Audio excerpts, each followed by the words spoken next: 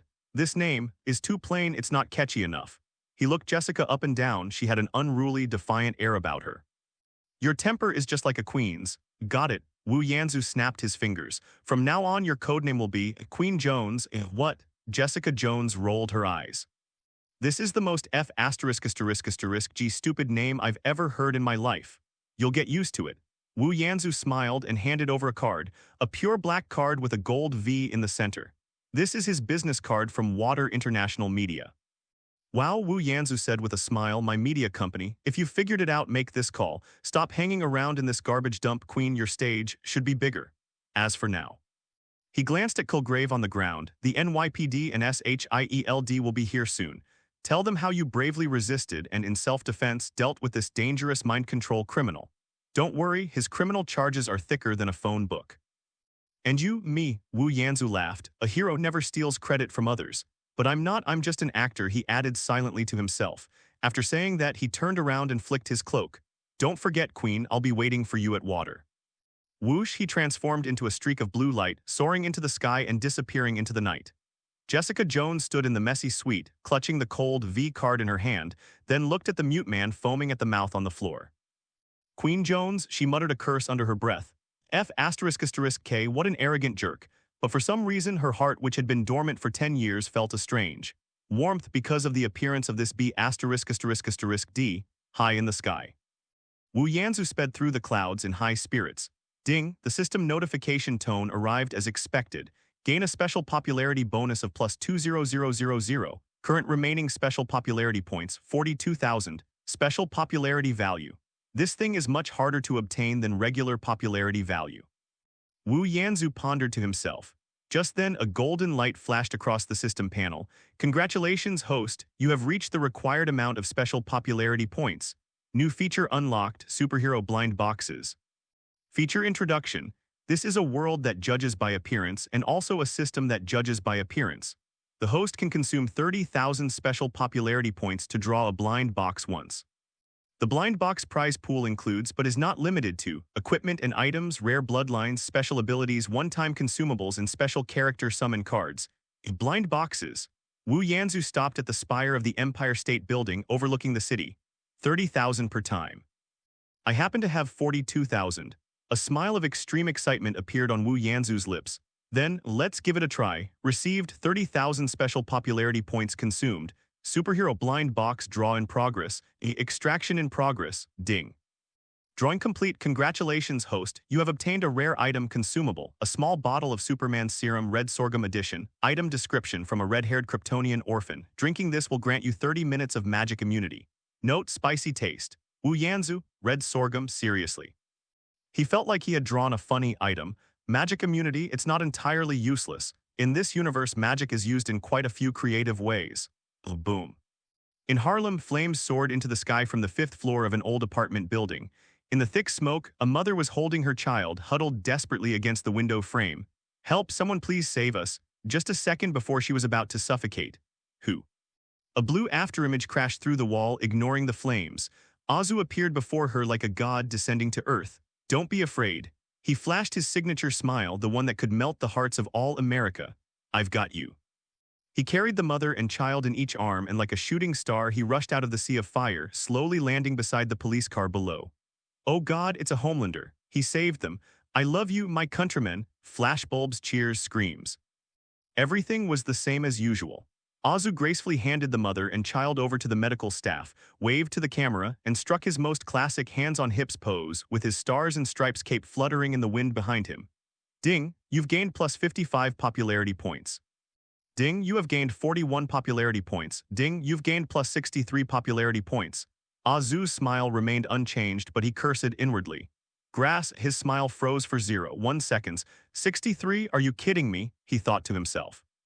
The last time I rescued that damn cat in Queens, it was more popular than this, these lowlifes.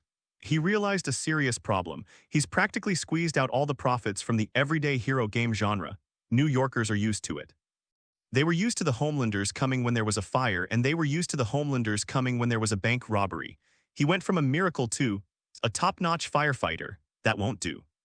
His popularity has reached a plateau. He needs to explore new avenues. Water International Media Headquarters, this glass building in Midtown Manhattan, has become a new landmark in New York City in just 1 month. It is a wholly owned subsidiary of the Star Group and the only official brokerage firm for Homelander. Top-floor conference room. Azu, or rather Antonin Starr, sat in the main seat, legs crossed, wearing a well-tailored haute couture suit.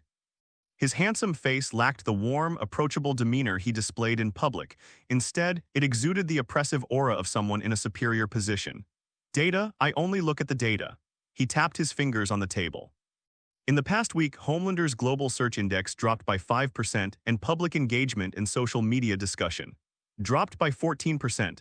Why? Tell me why. Look me in the eyes. Tell me the F******GY. The room full of public relations elites and media executives were all silent with fear. Mr. Starr, the public relations manager, a shrewd blonde woman, began hesitantly. This is normal. The hype surrounding the Battle of New York will eventually die down. Our strategy is. Your strategy is bullshit. Azu interrupted her directly, his tone calm yet chilling. What you're doing is reporting. You're telling people, I saved so many people today. That's wrong. He stood up and walked to the huge floor-to-ceiling window. Walter exists not to report on heroes, but to define heroes. He turned around, his deep blue eyes sweeping over everyone present. What I want isn't people's gratitude. What I want is for every single corner of their lives to be filled with me. The conference room was deathly silent. A documentary? A young manager asked tentatively. F***K, a documentary? Azu scoffed. Documentaries are for losers who can't control their narratives. He held up one finger. And what we want to create is mythology. We're going to make a movie. A movie about me. Hollywood, Beverly Hills. A week later at a secluded private club. The award-winning screenwriter who wrote Star Trek Far From Home, which grossed $3 billion worldwide. That genius who excels at dark humor and won an Oscar for Best Original Screenplay. And then there's that guy who wrote the script for a superhero movie. The movie was terrible, but the dialogue was incredibly pretentious. There are also screenwriters who have participated in global box office rankings and whose films are on the list. These top minds in Hollywood have all gathered here, drawn by the lure of money. Wu Yanzu, as the producer, investor, and the only male lead, sat opposite them. Ladies and gentlemen, Azu said, holding a glass of bourbon, you're all good at writing viral articles, and I am the viral article. He took a sip of his drink, exuding the aura of a movie star. I want my story, but bigger, sexier, more American. I don't want preaching. I want visual spectacle. I want hormones. I want every man walking out of the theater to want to be me, every woman too. You know, the screenwriters were thrilled. This was what they did best. Okay, Mr. Homelander. We have a few brilliant ideas for your film. Screenwriter A begins. Idea 1, extraterrestrial visitor. You are an orphan from a dying planet, launched to Earth and landed in a cornfield in Kansas. Azu stared at him expressionlessly. Screenwriter A felt a chill. Okay, this is a bit cliché. How about idea 2, mythical awakening? Screenwriter B immediately became excited. That's right, you are actually Odin's illegitimate son, Thor's biological brother. You only awakened your divine power during the Battle of New York. Get out, Azu said succinctly. I've got it, Anthony. Top screenwriter C slapped his thigh. Opening scene, Hamptons, yachts, bikinis. You Anthony Starr, a billionaire playboy, you have everything, but you are empty, you have a heart of gold. And then tragedy struck. The brilliant screenwriter D continued. A storm, damn it, an unprecedented storm, you've fallen into the water. You're not dead. Writer A lowered his voice, his eyes burning with fervor. You were rescued by a mysterious terrorist organization. We call them Chaos. Azu nodded. Not bad, that's corny enough, I like it. They saw your potential. They used you as a guinea pig. Writer B launched into a dramatic performance. They tortured you, they injected you with synthetic chemicals. They wanted to turn you into their most powerful weapon. Oh, Azu's eyes lit up. Screenwriter C, but your spirit. Your damn unbreakable American spirit. It made you pull through, you pretended to give in, learn to control your power. Writer D, then you fought back, you F***G fought back, you destroyed their base, you rubbed their leader into the ground. Screenwriter E, you've risen from the ashes, you've crossed the Pacific, you're back in New York, you're no longer Anthony Starr. Everyone, including Azu, shouted in unison, you are a father of the motherland. Fact yeah. Azu suddenly stood up, downed his drink in one gulp. This is exactly what I wanted. This is me. Inner monologue, so cliché, so damn Disney, whatever, the audience loves this. The title. Azu waved his hand. Let's call it Homelander's Origins. He's even started fantasizing about wearing a tuxedo, standing on the Oscar stage and winning his first golden statuette in this damn Marvel universe. The screenwriters applauded wildly. They knew the money was in the bag. The day after the film was officially greenlit, Water International's media machinery began operating at full capacity. Azu has only one command: maximize popularity. First front, comics and merchandise, find me the best illustrator in America. Azu roared at the head of the comics department. I don't care which company he's from, just throw money at him, poach him. I want my jawline to be perfect. I want my muscle proportions to surpass those of a Greek sculpture. Color. Give me the most vibrant reds, whites, and blues. I want children's eyes to be filled with nothing but these three colors. First issue, Adventures of Homeland, first issue asterisk. It must be in every comic book store across America before the movie trailer is released. 3 days later, pre-orders for Homelanders, Volume 1 began. Cover, Homelander punches and destroys a Chaos Organization spacecraft with the American flag burning brightly in the background. Second front, Derivatives Walter's toy production line is fully operational. We need 2 figurines. Azu personally reviewed the designs. 1 Hampton Playboy Anthony, complete with detachable sunglasses and a martini cup. Another 1 Hero arrives Homelander, must wear LED-lit eyes, press the eagle emblem on your chest and must be able to say my line, you are the true hero. And Azu pointed to the villain's design sketches. The Chaos Leader, make him ugly, the uglier the better. That way the kids will want to beat him up. Soon, the supermarket shelves were completely occupied by Homelanders. Homeland Breakfast Oatmeal, Vought Energy Drink, drink your way to superpowers. The trailer for the Homelander-themed video game has been released, and it has topped the charts in pre-registrations. Azu's philosophy is straightforward. People don't just need to see me, they need to buy me, eat me, and impersonate me. I want to G seep into their blood, their dreams, their damn DNA. Avengers Tower. Steve Rogers is sketching, trying to adapt to the 21st century, while Natasha is wiping away her widow stings.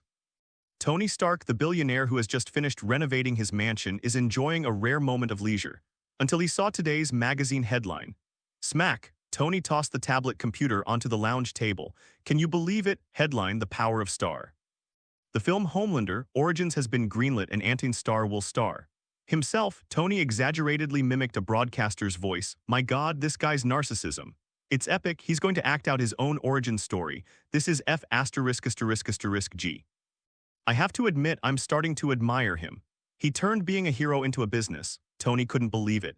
He started a company, made his own movies, and he's G playing himself. Jarvis, get me Vought's stock ticker, I'm going to short it. Sir, Water is not publicly listed. It is a wholly owned subsidiary of the Star Group. K. Steve frowned and put down his paintbrush. Tony, is this appropriate? He's commercializing the word hero. Commercialization. Tony laughed, pouring himself a glass of wine. He knows this game inside and out. Look at this. Tony swiped the screen and switched to the Vought website. Damn it, he has his own comic book. Adventures of Homelander. Tony pointed at the screen. Steve, how long after you went to war did your Captain America comic book get released? A year or 2? This guy 1 month, he got the whole supply chain sorted out in just 1 month. Natasha leaned closer and clicked on the leaked plot synopsis online. Wait. She exclaimed in surprise, captured by a mysterious shadow organization, suffered inhuman torture and experimentation, persecuted and finally awakened. Natasha looked up at Tony and Steve. This is the story he told Fury, isn't it? Tony Stark's smile froze. Then he burst into even louder laughter. Ha ha ha, genius, this is a G shameless genius. Tony slapped his thigh.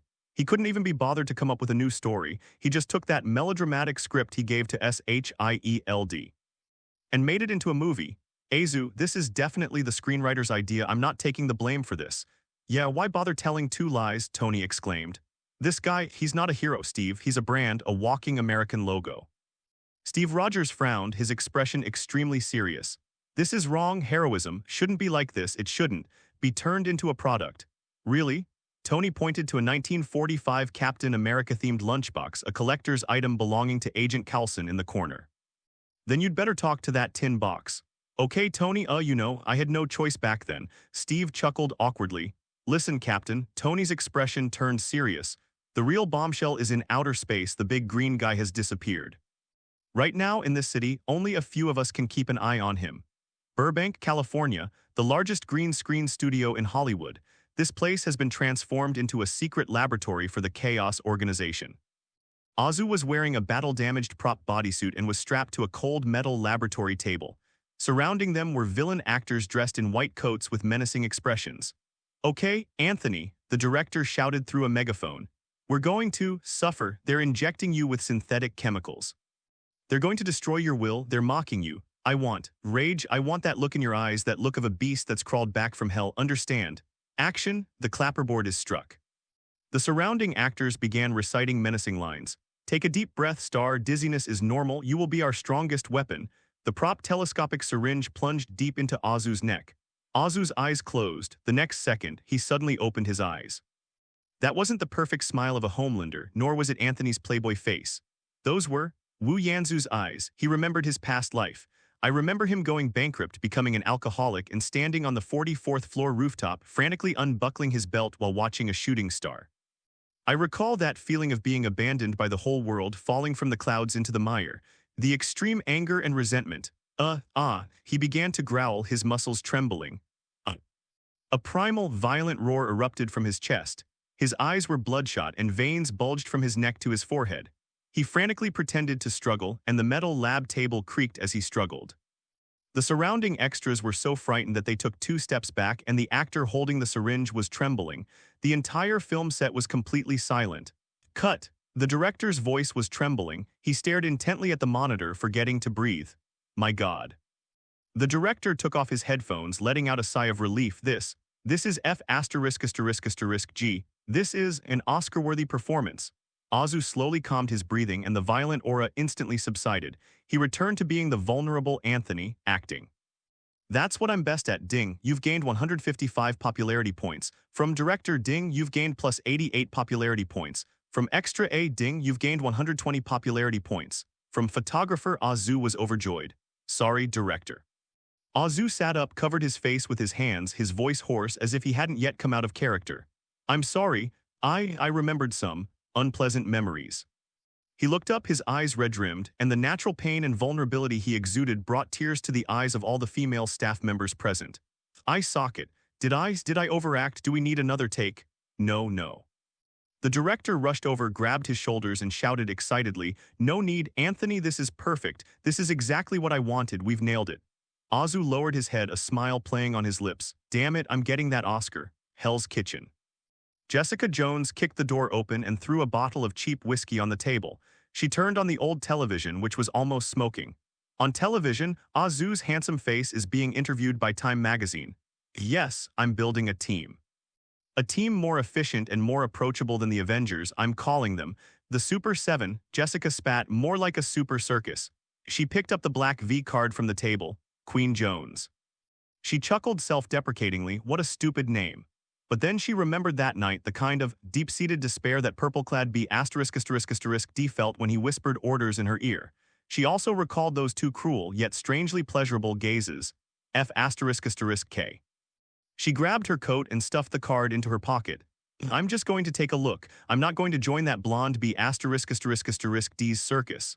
Editorial department of the Daily Bugle. Bang. Jonah Jameson slammed his fist on the table, his signature mustache trembling. A movie? He dares to make a movie. He grabbed the phone and roared at his subordinates. Front page, get me on the front page. The headline should be, Narcissists Save the World. Homelander, a $200 million flattery show. What? Jameson's eyes nearly popped out of their sockets. Walt Media acquired a majority stake in our newspaper and is even calling a shareholders meeting. When did this happen? Yesterday. F***K. Jameson angrily hung up the phone and slumped into his chair. He looked out the window at Walter's enormous logo, which resembled a mocking smile overlooking the entire city of New York. He grabbed a cigar but couldn't light it. Homelander, you win. He gritted his teeth but also breathed a sigh of relief. The experience of skydiving was still fresh in his mind. In that moment of frustration, a glimpse of green skin flashed by. Inside the studio, Chaos's henchmen were firing wildly at Homelander with their prop guns that made pew-pew sounds. Wu Yanzu, wearing the brand-new Origin version uniform, hovered in midair, the expression on his face, pain, struggle, anger, and finally, determination. No. He roared to the sky as if he were enduring the suffering of the world. Then he opened his eyes, which shone with a blazing light. Cut. The director rushed out, almost crying with emotion. My God, Anthony, can you see that, you on the monitor? You are Jesus, you are America. Ding, popularity points gained plus 120. Wu Yanzu landed slowly, the pain on his face vanished instantly and a smile appeared on his face. I just did what I was supposed to do, Martin. He patted the director on the shoulder. For the G art. Filming for Homelander, Origins is more than halfway complete. Wotek's propaganda machine has already raised expectations to the stratosphere. The trailer, released during the Super Bowl, featured 30 seconds of footage, explosions, tears, and Wu Yanzu's handsome face blackened by war, which caused pre-sale systems in theaters across the United States to crash 3 times. Ding, you've gained plus 150210 popularity points. Ding, you have gained 205,114 popularity points. That's more like it. Wu Yanzu put on the silk robe handed to him by his assistant and got into his private van. Sir, his chief assistant, Ashley, a shrewd blonde beauty with rimless glasses, was waiting for him with a tablet. Both The Jimmy Show and The Ellen Show are vying for your movie premiere. Let them fight over it. Wu Yanzu took a glass of chilled soda water. That's how you generate buzz. And Ashley's expression was somewhat subtle. Woman, she's waiting for you downstairs in the building. She said her name is Jessica Jones. She has your V sign. Wu Yanzu paused for a moment, the headquarters of the water tower. The marble floor was as smooth as a mirror, and the air was filled with expensive fragrances and the scent of success. This place made Jessica Jones very uncomfortable. She was wearing her ever-present black leather jacket and ripped jeans, her hair a mess, reeking of the sour smell of last night's cheap whiskey. She stood in front of the huge Homelander sculpture in the center of the hall, her face full of complex emotions. F***K. She muttered under her breath, she hates this place, she hates everything about it, she didn't fit in here. Everyone around, from the receptionist to the security guards, looked like they'd been torn from the pages of a fashion magazine. Their smiles were perfect and they were highly trained. Ma'am, do you have an appointment? I'm looking for Homelander. Jessica slammed the black V sign card onto the front desk with a thud. 10 minutes later, top floor office. Wu Yanzu stood with his back to her in front of the huge floor-to-ceiling window. He wasn't wearing a uniform. He was wearing a bespoke Italian suit and his blonde hair was meticulously combed. From this perspective, he doesn't look like a hero, but rather a Wall Street B*******. Jessica Jones, he began, his voice calm, you look terrible, same to you. Jessica, hands in her pockets, rubbed the mud off her feet on the expensive Persian rug. Your hair looks like it was licked by a dog or maybe a golden retriever. Wu Yanzu slowly turned around, groove. Jessica had to admit that this guy's physical appearance was indeed a masterpiece of God. That face, a blend of holiness and arrogance, was even more damn glaring than on television. Did you come here to criticize my hairstyle? Wu Yanzu asked with a smile as he walked towards her. I'm here, Jessica said, sticking out her neck, because I heard you're going to start a super circus. I wanted to ask if you might need a ticket seller. The Super 7. Wu Yanzu corrected her, his voice not loud but full of pressure. He walked very close, too close. Jessica could even smell the scent of his shower gel. This made her cheeks flush slightly. Why do you think I need you? Wu Yanzu leaned forward slightly, his height casting a huge shadow in the room. Because I can unscrew a person's head like a bottle cap. Jessica glared at him defiantly. And you need someone to do the dirty work. Your perfect hero can't get blood on his hands, right? Ha, Wu Yanzu smiled. Jessica, he shook his head as if looking at a child who didn't understand. Do you think what I need is power? He reached out his hand. Jessica instinctively took a step back and assumed a fighting stance. But his hand merely brushed lightly across her shoulder, picking up a small piece of peanut crumb from her hair. I don't need power, Jessica, I have plenty of power. He slowly lifted both feet off the ground. He hovered in front of Jessica, looking down at her.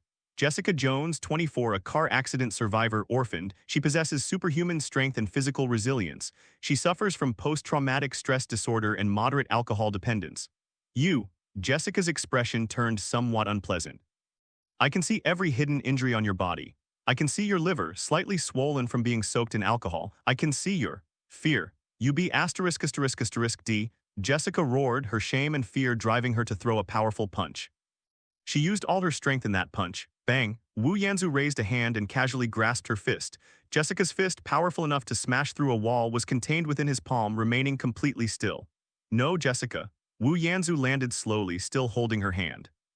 You're not afraid of me, you're afraid of yourself. Shut up. Jessica tried to pull her hand away, but it was as if it were welded shut. You're afraid of that feeling of powerlessness. Kilgrave was the first, but he won't be the last. This world is darker than you imagine, Jessica. Without me, you're just a freak struggling in the dark. You're more afraid. You're still that useless little girl who could only watch her family die. I told you to shut up. Jessica grabbed a brass ornament from the desk with her other hand and smashed it hard against Wu Yanzu's head. Smack! The ornament shattered into several pieces on his head. Wu Yanzu didn't even blink. He let go of Jessica's hand. Jessica, panting heavily, retreated to the corner like a trapped animal. F***KU, she cried, and it took her a full 10 minutes to calm down. Wu Yanzu straightened his tie. Finished venting, Jessica wiped away her tears with the back of her hand, feeling only numbness. Look, Wu Yanzu transformed back into the charismatic Antonista star. He walked to the liquor cabinet and poured himself a glass of whiskey.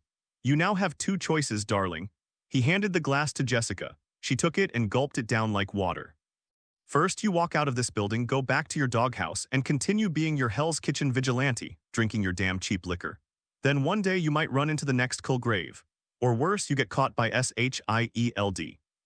By the military, and they slice you up to study why you can jump so high. 2. Wu Yanzu walked back to the window and opened his arms. You join me, I'll give you everything. Walter's PR team will mold you into a hero. Not the kind of street-fighting hero you are, but a hero that people will scream for, buy your figurines, and put your posters on their beds. I'll also give you money. You'll have an endless supply of top-quality whiskey for the rest of your life. Most importantly, he turned around, his azure eyes gleaming with a light that Jessica couldn't understand, yet was inexplicably drawn to. I can give you recognition and love. Jessica was stunned. Don't you want to be loved by everyone? Jessica's voice was hoarse. G. Hate you. I know, Wu Yanzu smiled even more broadly. This is a good start. G. Hate that name? Which one? Jones, Queen. Jessica gritted her teeth. It's as stupid as a stripper's stage name. Oh no, Wu Yanzu shook his finger. You're wrong, Jessica, the name is wonderful. It represents power, independence, and untamed spirit. And of course, it sounds sexy too. You'll get used to it. Jessica stared at him for a full minute. The office was so quiet that the only sound was each other's breathing. Jessica suddenly felt a strange flutter in her heart. Love, F***K, your mother's love. It's absurd that this blonde B***D actually made her feel a sense of security. F***K, Jessica downed the drink in her glass in one gulp, bottoms up. She pointed at Wu Yanzu, but I only listen to myself. Don't try to control me or else. Otherwise I'll tear this building down. Deal. Wu Yanzu revealed a victorious smile. Welcome to the Super 7 Queen Jones. Ding. You have gained 15,000 special popularity points. Ashley. Wu Yanzu pressed the speakerphone button and Ashley immediately pushed open the door and entered. Take Ms. Jones to the styling department. She needs Walter's baptism. Yes, sir. Wait, Jessica was pulled away by Ashley as they walked out. The styling department? What baptism? I don't G need that. No, you do. Wu Yanzu's voice came from behind her. You must be worthy of that name, Queen. You blonde B***D F***KU. The door closed. Jessica Jones was shelved by Walter. She was thrown into a grueling training camp, not for strength but for appearance. No, Ms. Jones, smile, show 8 teeth like Mr. Homelander. Ms. Jones, your lines are wrong. You can't tell the public to get out of my sight. Ms. Jones, put down that bottle of whiskey. Heroes only drink water energy. Jessica felt like she was going crazy, but it wasn't over yet. Ashley ignored her emotions and swiped the screen. Your origin story. We're polishing it too. Do I F***G need an origin story? Of course, you can't exactly tell the public that you spend your days hanging out in Hell's Kitchen fighting with thugs, can you? Ashley looked at her with a "you're so naive" expression. Listen, this is the new script. You, Jessica Jones, a Columbia University dropout, gained superpowers during alien radiation shock. You were lost for a time until you met Homelander. He, like a lighthouse, guided you, making you realize. With great power comes great responsibility. Jessica felt like she was going to throw up the whiskey she drank last night. Then the stylist brought over a set of clothes. Jessica Jones froze. It was a white bodysuit. It wasn't pure white, it was the kind of white with a pearly sheen, damnably shimmering white. On its chest was a tacky purple gold Q. I'll kill you, Jessica growled. Oh no, the stylist shrieked excitedly. You promised Mr. Star this. Darling, this Queen's suit uses the Star Group's latest memory fiber. It will accentuate all your best features. Ashley, Jessica turned to her beautiful assistant F***K your mother. Calm down, Jessica. Ashley took a step back. This is your new look, you have to accept it. We've arranged a 6-week media training program for you covering expression management and combat stance. I don't need a fighting stance. I know how to fight. You can fight, sweetheart, the bearded stylist said, making a delicate gesture with his fingers, but you can't fight. Your movements are too dirty. What the audience wants to see is beauty ballet. The stylist struck a classic Homelander pose with hands on hips. Roll. Listen, Ashley's expression turned serious. Homelander's movie Homelander, Origins * will premiere worldwide in 6 weeks. And you, Queen Jones, will be Walter's surprise trump card, appearing at the premiere alongside the Super 7 plan. You will be the brightest star that night, second only to him. Jessica looked in the mirror at the woman who had been forced to wear white armor and whose hair had been styled into softer waves by a stylist. It was as if she was seeing herself for the first time. Damn it, she sighed softly. Yes, that's the expression, hold it. The stylist excitedly pulled out his phone. With a touch of disillusionment, the audience loves it. Meanwhile, Vought Media's PR team has completely erased Jessica Jones from Hell's Kitchen's records. Before the movie's release, she had to remain a mystery.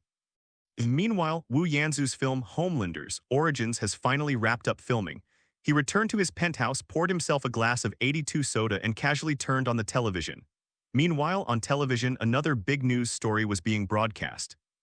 Billionaire Tony Stark, Iron Man, had his Malibu mansion attacked by an unidentified armed helicopter. The villa was completely destroyed and crashed into the sea. In the scene, the mansion perched on the cliff transforms into a fireball. Reports indicate that Mr. Stark is missing in the attack. His bodyguard, Happy Hogan, remains in intensive care, the White House. Previously, Tony Stark publicly declared war on terrorists through the media and even introduced himself. Madness. Wu Yanzu shook his head. Tony. You're always like this. He knew the plot well, he understood what was going on better than anyone else. He then picked up his private phone and encrypted internal line of the Water Group. Ashley, send me a statement immediately. Water International and Homelander himself strongly condemn the ordeal suffered by our friend, Mr. Tony Stark. Homelanders will use all available resources to assist in the search for Mr. Stark and declare war on this cowardly act of terrorism. Hang up the phone. The blood in Wu Yanzu's body began to burn. Another chance to boost popularity has arrived. And ring. Just then, Nick Fury's cell phone rang. He pressed the answer button. Chief Fury. His voice instantly filled with both sadness and anger. I just saw the news. Tony, I can't believe it. I request authorization from SHIELD. I have to do something, these damn terrorists. They have to pay the price. Nick Fury was silent for a moment on the other end of the phone. Star, calm down, we are assessing. An assessment, Director Fury, Tony is my friend. Wu Yanzu in full actor mode, his voice trembling. I can't just stand by and watch him. You must give me all the intelligence on the terrorists. Immediately, right now. We'll share the intelligence with you, but be careful, Star, this guy is dangerous. I was born for danger, Chief. Wu Yanzu hung up the phone and the grief and indignation on his face vanished instantly. He gained the pretext of legitimate intervention. Very good. Dr. Killian, you mustn't let me down. Wu Yanzu then connected with Ashley again.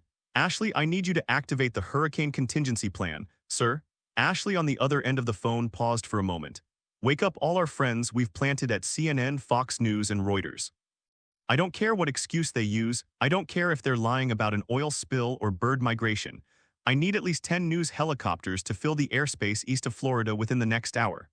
10,000 meters above Florida. Wu Yanzu hovered in the stratosphere, weaving through the thin clouds. Instead of his sleek uniform, he donned a stealth flight suit specially made by Vought International, making him virtually invisible on radar. He had high-sensitivity tactical earpieces plugged into both ears.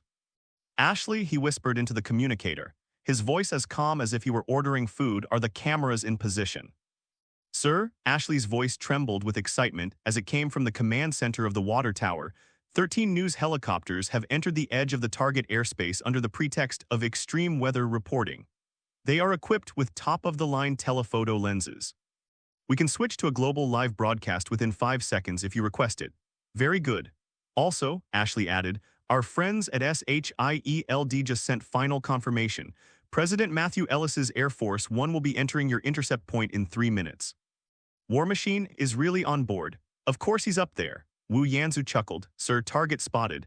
Ashley's voice came through the phone. Wu Yanzu's X-ray vision had already pierced through the clouds, locking onto the iconic Boeing 747 dozens of kilometers away.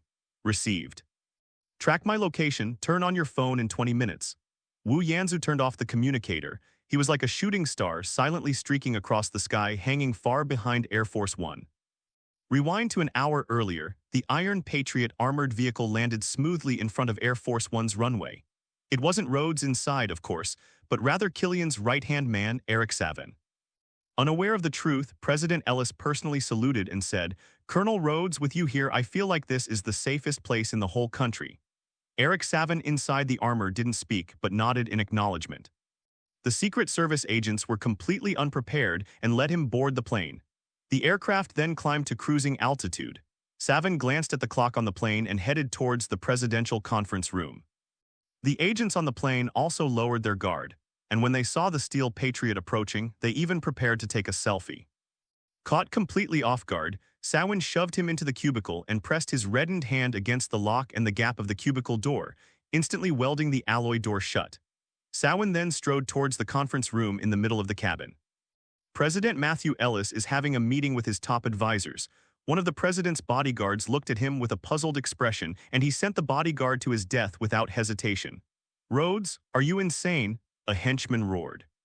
Secret Service agents immediately drew their weapons and returned fire. They were the elite of the elite. But when the bullets struck the armor of the Steel Patriot, they only produced a series of meaningless sparks. Savin's movements were swift and efficient. The meeting room was emptied in 3 minutes. The scene was chaotic, with only the pale-faced president and his deputy hiding under the table, trembling with fear.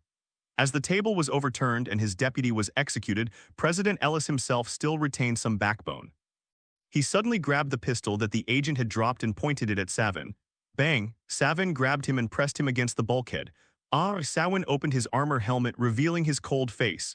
"This isn't Rhodes," President Ellis gasped.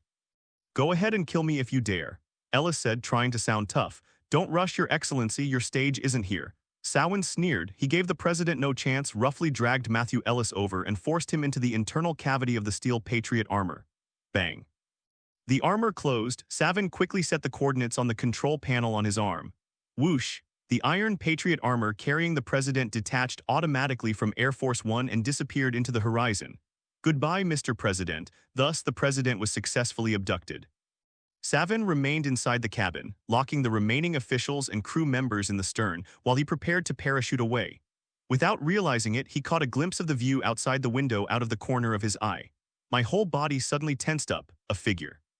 A black figure bathed in sunlight hovered silently outside the cabin, watching him expressionlessly through 3 layers of glass. That face, Homelander. Savin was stunned. Damn it, how did he get here? Azu looked at him and slowly revealed a smile that showed 8 teeth. Damn, that's F***G perfect. Wu Yanzu witnessed everything from outside the window. His X-ray vision was crystal clear. The president was stuffed into a can and flew away. "Well done, darling." Wu Yanzu smiled his standard smile, then suddenly ripped off his stealth flight suit, revealing a blue bodysuit and a uniform with the stars and stripes fluttering in the wind. Whoosh. He transformed into a streak of light, crashing through 3 layers of alloy partitions to Savin's astonishment, and hovered in the center of the cabin. He was bathed in the shattering sparks of electricity, his stars and stripes cape billowing wildly behind him. "Excuse me, just kidding." Wu Yanzu's voice drowned out the howling wind. "The in-flight service on this flight looks terrible." Savin was momentarily at a loss for words. He hadn't expected this biggest variable to appear here. UF***G. SHH, Wu Yanzu held up one finger. "Where's the president?" "Ha," Savin laughed. "Guess you think you've won, you're too late, hero." Savin's body began to glow, the extremis virus being pushed to its limit by him. He charged towards Wu Yanzu like a walking, human-shaped melting pot. "Go find him in hell." He punched Wu Yanzu in the face, his fist carrying a heat strong enough to melt steel. "He's going to burn this blonde sweetheart's head open." Wu Yanzu remained motionless. Bang! A muffled thud. Savin's fist landed squarely on Wu Yanzu's face. Savin's smile froze. His fist was smoking, but his face was completely unharmed. "That's it," Wu Yanzu spoke slowly. "Your body temperature is around 3,000 degrees. You tried very hard, but it's not enough. Number impossible. Savin felt a pang of fear. This man's skin was too thick. You know what? Wu Yanzu tilted his head, revealing a pitying smile. I really hate you experimental subjects. This reminds me of some painful memories from the past, even though those memories don't belong to me. What do you know? Savin roared, taking a step back and pulling out the detonator to press it down. Boom. He detonated the bomb that had been planted in the side wall of the cabin. He knew he couldn't win, but he had a plan B. Hugh. The side wall of the cabin was blasted open, creating a huge hole 10 meters in diameter. The terrifying pressure difference at an altitude of 10,000 meters instantly destroyed the trolley's luggage, documents, and more inside the cabin. Ah. The 13 surviving crew members, staff, and Secret Service agents screamed as they were swept out of the cabin by the powerful airflow, plummeting towards the abyss at an altitude of 10,000 meters. Ha ha ha ha ha! Savin burst into maniacal laughter. Go save them, Homelander, he roared ferociously. Go, aren't you a hero? Ha ha ha ha! Savin looked at Wu Yanzu with a smug expression. You're really noisy, Wu Yanzu interrupted him coldly. Savin's laughter stopped abruptly. You think you've given me a difficult problem? A cruel smile appeared on Wu Yanzu's face. I'm not here to play games with you, you hot piece of trash. Sawin's internal alarm bells rang loudly. He was just about to detonate himself. Zzzzz. Wu Yanzu's eyes gleamed with a deep red light. He was not given any time to react. Two thermal beams, each with a core temperature exceeding 5,000, swept across the area. Eric Savin's head was neatly divided in two, like a watermelon that had been cut in half. The half-dead corpse collapsed to its knees with a thud, its wound charred black. Wu Yanzu didn't look at the corpse again. Ashley, he said calmly, reconnecting the communicator, Plan A is complete. Now begin executing Plan B. Plan B's Plan B? What Plan B? Ashley asked, puzzled. That's right. Wu Yanzu walked to the huge hole. A cold wind rushed in and his cloak fluttered wildly. He glanced down at the 13 black dots which were faintly visible in the clouds. Plan B is called being on camera. After saying that, his eyes shot out a blazing beam of light, not for killing but for slicing. He set his sights on the alloy floor covered with carpet and connected to 7 rows of seats. Magnetic. Thermal imaging is like an indestructible scalpel slicing through the hard alloy fuselage. Cut, cut, turns one more time. Like a dedicated artist, Azu cut out a perfect rectangle on the belly of Air Force One. Open. He suddenly rushed forward and kicked hard with both feet. Bang! A huge tray, about 10 meters long and 5 meters wide, along with a dozen or so fixed seats, was shoved off the plane by him. Azu leaped and grabbed the edge of the flying carpet to steady himself. He dragged the huge alloy tray, suddenly turned around, and charged towards the 13 screaming lucky spectators. Yeah, I'm going to die. A flight attendant was frantically waving her limbs in the air, the strong winds at high altitude making it hard for her to breathe. Just as she was about to faint, a strong arm wrapped around her waist. Hey, the flight attendant opened her eyes and saw that handsome face that only appeared on TV and in her dreams. Fatherlander, hold on tight, sweetheart. Azu gave her $1 million smile. Azu held her and gently tossed her onto the tray seat. Bang, sit still, fasten your seatbelt, ma'am. What? Fasten your seatbelts, the flight will be a bit bumpy. Ignoring her screams, Azu rushed toward his next target. Help me, help me, a senior White House aide cried out as he plummeted downwards. Azu grabbed his collar. Bang, another one. Fasten your seatbelts, next, bang, fasten it, next, bang, fasten it, the last one done. 13 people, no more no less, were all on this flying tray. Most people were terrified, but they instinctively obeyed the orders, grabbed their seats, and fastened their seatbelts. Ladies and gentlemen, Azu held onto the edge of the tray in front, acting as the nose of the aircraft. He cleared his throat and gave a professional smile to the group of shaken passengers behind him. Ladies and gentlemen, welcome aboard, Homelander. There might be some turbulence during the flight, so please fasten your damn seatbelts. Buzz, he suddenly accelerated. This enormous tray, part of the structure cut from Air Force One, stabilized its downward trajectory under his traction and began to glide smoothly. Meanwhile, in Times Square, New York, it's as noisy as ever here. A giant billboard is playing the movie trailer for Homelander, Origins on a loop. Suddenly, all the screens went black. Hey, what's going on? Where is my sweetheart, my motherland? The next second, all the screens switched to the same emergency live broadcast. My God, we are witnessing an unbelievable scene. The footage shown is shaky footage taken from a helicopter. Air Force One? No, it's the wreckage of Air Force One. A huge airplane floor carrying a dozen or so people smoothly skimmed over the New York City skyline. At the very front of that floor, a figure in red and blue was leading them. He did it. Homelander, he got everyone on his feet, my god. He cut the plane in half and used it as a life raft. Tens of thousands of people in Times Square simultaneously looked up, their mouths agape. They saw it. They saw the figure from the live stream appearing from the sky. Azu maintained the tray perfectly level, skimming smoothly across the city skyline. He could hear screams coming from below, but he didn't care. His Vought media helicopter is hovering at the best shooting angle. Closer? Yes, I want a close-up. Vought's personal photographer on the helicopter was roaring at the camera. Now, Azu flew directly above Times Square. He slowly changed his posture. He changed from guiding to lifting. He flew directly beneath the enormous tray and with his bare hands caught the 13 lives and the heavy alloy floorboards. Click. Walter's photographer pressed the shutter. This scene was destined to become legendary. Wu Yanzu, like a modern-day Atlas, lifted up a life in despair and slowly lowered it down. His landing was very slow, very steady, and very ceremonial. Bang. With a soft thud, the alloy tray landed steadily in the center of Times Square without damaging a single taxi. And Times Square was still filled with cheers and jubilation. The 13 passengers, trembling, unbuckled their seatbelts and stepped off the tray with lingering fear. Homelanders, Homelanders, Homelanders. Azu stood in front of the tray, a stars and stripes cape slowly falling behind him.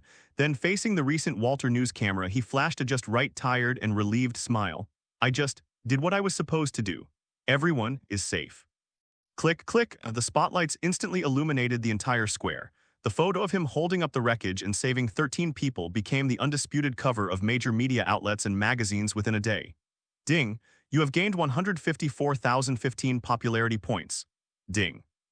You have gained plus 201240 popularity points. Ding, you've gained plus 171552 popularity points. Feeling the power surging through his body, Azu comfortably closed his eyes. While New Yorkers celebrated their heroes, Tony Stark, aka Iron Man, has only just found a clue. Roxon Marina, Florida. The night was like a soaked black rag, and the air was filled with the stench of diesel fuel, dead fish, and sea salt. The fact that Tony doesn't have post-traumatic stress disorder means that he didn't build an army of steel like a madman in his basement in Malibu. He's still Tony Stark, arrogant, intelligent, and extremely dependent on his ironclad shell. Therefore, although there was no army of steel, there was still a steel assault team. However, at this moment, they were all rushing over from their hometown in California, thousands of miles away. Jarvis, are you still there, buddy? Tony whispered into a rudimentary communicator on his wrist. At your service, sir, but the signal is extremely unstable, Jarvis's voice trailed off. That be ****D. Killian is right here. Rhodes gestured, pointing to the brightly lit drilling platform area in the center of the tanker. The president must be there. They crept along in the shadows, and Tony felt like he was playing Metal Gear Solid, but he didn't even have a cardboard box. Shit. Rod abruptly pulled him into the shadows of a shipping container. Two soldiers, their bodies radiating an orange-red glow, walked over. The extremis virus. Tony narrowed his eyes. They're walking time bombs. Jarvis analyzed their heat signatures. Where are their weaknesses? Analysis in progress. Sir, their core heat source is in their head, but their body surface temperature can reach 3,000 degrees Celsius. F***K. Hey, Rhodes, Tony suddenly pointed to a huge crude oil storage tank above. Look at that. Rod looked in the direction he was pointing. A figure was suspended atop the giant fuel tank, which was as tall as a 5-story building. It was the U.S. president, looking utterly hopeless, trapped inside the steel Patriot armor. My God. Rhodes gasped. They've hung the president from a fuel tank. This is somewhat like a Viking funeral. Burn them to death with oil. That's not a metaphor. President Ellis, like a piece of cured meat, was bound by ropes and suspended directly above the giant fuel tank. Below him were dozens of extremis soldiers on patrol. The announcement kept repeating, live broadcast about to begin, return to your posts. Who goes there? A soldier from Desperate Situations spotted them. Damn it, Rod cursed, raising the pistol he had stolen. Don't fire, Tony yelled, but it was too late. Bang. The bullet struck the soldier in the Desperate Situation in the chest, and it melted instantly like a pat of butter thrown into a furnace. Intruders, the alarm sounded throughout the entire oil tanker. Damn it, Tony grabbed his messy hair. Jarvis. How long until the Merry Christmas party guys arrive? Sir, estimated arrival time 4 minutes. Tony pulled Rhodes along and hid behind a bunch of pipes. 4 minutes. He stared at the dozen or so humanoid furnaces charging towards them. Jarvis. Are you G kidding me? You'll be collecting my corpses in 4 minutes. Tony, get down. Rhodey tackled him to the ground. Boom, the spot where they had just been was punched by a desperate soldier, leaving a molten crater. All right, all right. At this moment, Killian gracefully stepped out from the platform. He didn't even look at the president, but instead watched the two disheveled figures with great interest. Wow, Tony Stark and Colonel Rhodes, what a pleasant surprise. Killian smiled calmly and confidently. Killian. Tony stood up, brushing the dust off his clothes. Long time no see, your outfit. Did you join some cult, or is Desperate Artist your new look this year? Tony, Killian's face twisted, you're nothing but a turtle that hides in its shell. You're looking for the Mandarin? No substitute, I am the Mandarin, always have been, haha, and you will die at the Mandarin's hands today. Killian roared, and at his command his men poured out just then. Whoosh, whoosh, whoosh. A piercing whistling sound came from the western sky. They're here, Tony exclaimed with overjoyed. A dozen or so beams of light from the boosters ripped through the night sky like a swarm of angry meteors as a concentrated barrage of fire slammed into the tanker's deck. Boom, boom. Boom, arriving were the Mark 17 Heartbreaker, the Mark 19 Tiger, the Mark 20 Python, and Tony's latest development, the Mark 24 Tank, 18 other battle suits in total. Put it on, Rhodes. Tony pointed to the black Mark XII suit next to him. Finally here. Rhodes rolled over and the armor quickly fused with his body. Tony was immediately enveloped by the tank. Okay, grills, folks. Tony's visor snapped shut, his palm cannon aimed at the extremist soldiers. Party time. However, reality is far crueler than imagined. Tony didn't experience the massive upgrades that followed the Battle of New York. Most of these dozen or so suits are early models designed for conventional warfare. The extremis virus is a bug, bang. A soldier in dire straits grabbed the arm of the Mark 22 heat rod with his bare hands and melted it into molten iron with a temperature of 3,000 degrees Celsius. Duh. Wearing a Mark 12 armor, Rhodes unleashed a barrage of fire from his arm-mounted Vulcan cannon, forcing a desperate soldier to retreat. But the guy just roared and charged forward through the hail of bullets. Boom, Rod was punched and sent flying, crashing into the shipping container. Rhodes. I'm fine, damn, this guy's F***G strong. The moment the Mark 17 Heartbreaker landed, an extremis warrior grabbed its head and ripped it off its breastplate. Sir, their strength is too great, my drone protocol is ineffective in combat. Then stop fighting, smash them. The pulse cannon in the Mark 16 nightclub hand began to charge, but a female extremis rushed in at an even faster speed and plunged her hand into the reactor. Boom! The nightclub exploded on the spot, turning into an expensive firework. Tony was stunned. This is not a battle, this is a massacre. Jarvis, analyze the weaknesses, why can't you kill him? Tony activated the thrusters on his back, flew into the air and strafed with his pulse cannon. Sir, their healing abilities are too strong, unless a single blow kills them. Easy for you to say, bang, shit. Tony was grabbed from midair by two extremis soldiers and slammed hard onto the deck. Tony, Killian's voice came from above. He stood on the tower crane, dressed in an elegant suit, his hair neatly combed, but his face radiated a hellish red glow under the intense heat. Look at you, Tony, you're always so dependent on these toys. Killian, Tony aimed his cluster cannon at him. Where's Pepper? What did you do to her? She's evolving, Tony. Killian spread his arms wide, enjoying his masterpiece. I gave her a gift, a perfection you could never give her. Go to hell. Tony's armored missiles were launched, but Killian reacted faster. Who? He unleashed a burst of flame, like dragon's breath, detonating the missile the moment it left the launch bay. Boom, the shockwave slammed Tony hard against the container. Sir, the family party is completely ruined. Please get out of the fray as soon as possible. Jarvis's voice rang out. Those early models were as fragile as cheap plastic toys in the face of these 3,000-degree, human-shaped blast furnaces. In addition, their limited numbers prevented them from forming a large-scale operation, leading to their rapid collapse, melting, tearing apart, and leaving wreckage scattered across the deck. It's over, Tony. Killian slowly walked down the stairs, followed by a dozen or so surviving extremis warriors. They surrounded the fallen Tony Stark like a pack of glowing wolves. Tony tried to stand up, but his damaged armor wouldn't cooperate. Jarvis, eject the armor. Access denied, sir. The breastplate was severely deformed upon impact. Tony is trapped in his own iron coffin. Killian stepped forward, his palms turning crimson. He was going to melt Tony's visor like opening a can. You know what, Tony? My biggest regret is choosing to believe your lies. Killian's voice was filled with vengeful pleasure.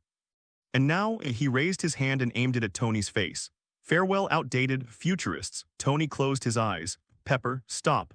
A voice suddenly rang out across the entire deck. The man slowly descended into the night sky. His golden hair was perfectly styled, and his deep blue eyes remained completely still. The stars and stripes cape fluttered behind him even without wind.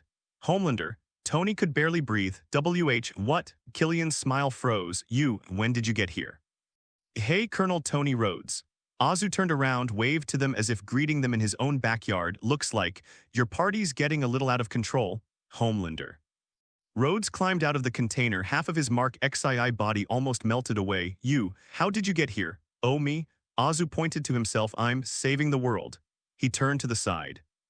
Everyone, including Killian, saw what was behind him. Behind Azu stood a person, a man dressed in a well-tailored suit, still shaken but unharmed. Mr. President? Rod's jaw nearly dropped. Good evening, Colonel. President Ellis swallowed, trying to appear calm. Tony Stark's brain has gone blank. Wait a minute. Tony struggled to his feet. The president is still up there. We're here to rescue him. Azu smiled. Tony. Did you think I just arrived? He scanned Tony's chest with an X-ray vision. Your little heart's beating pretty fast. I arrived 20 minutes ago. What? Tony and Rod exclaimed in unison, just as you, scurried up like two headless flies. Azu shrugged. I flew to the top of that oil tank and untied the president, and incidentally I told him a joke. He turned to the president. Do you find this funny, Mr. President? Very. Very humorous, Mr. Homelander.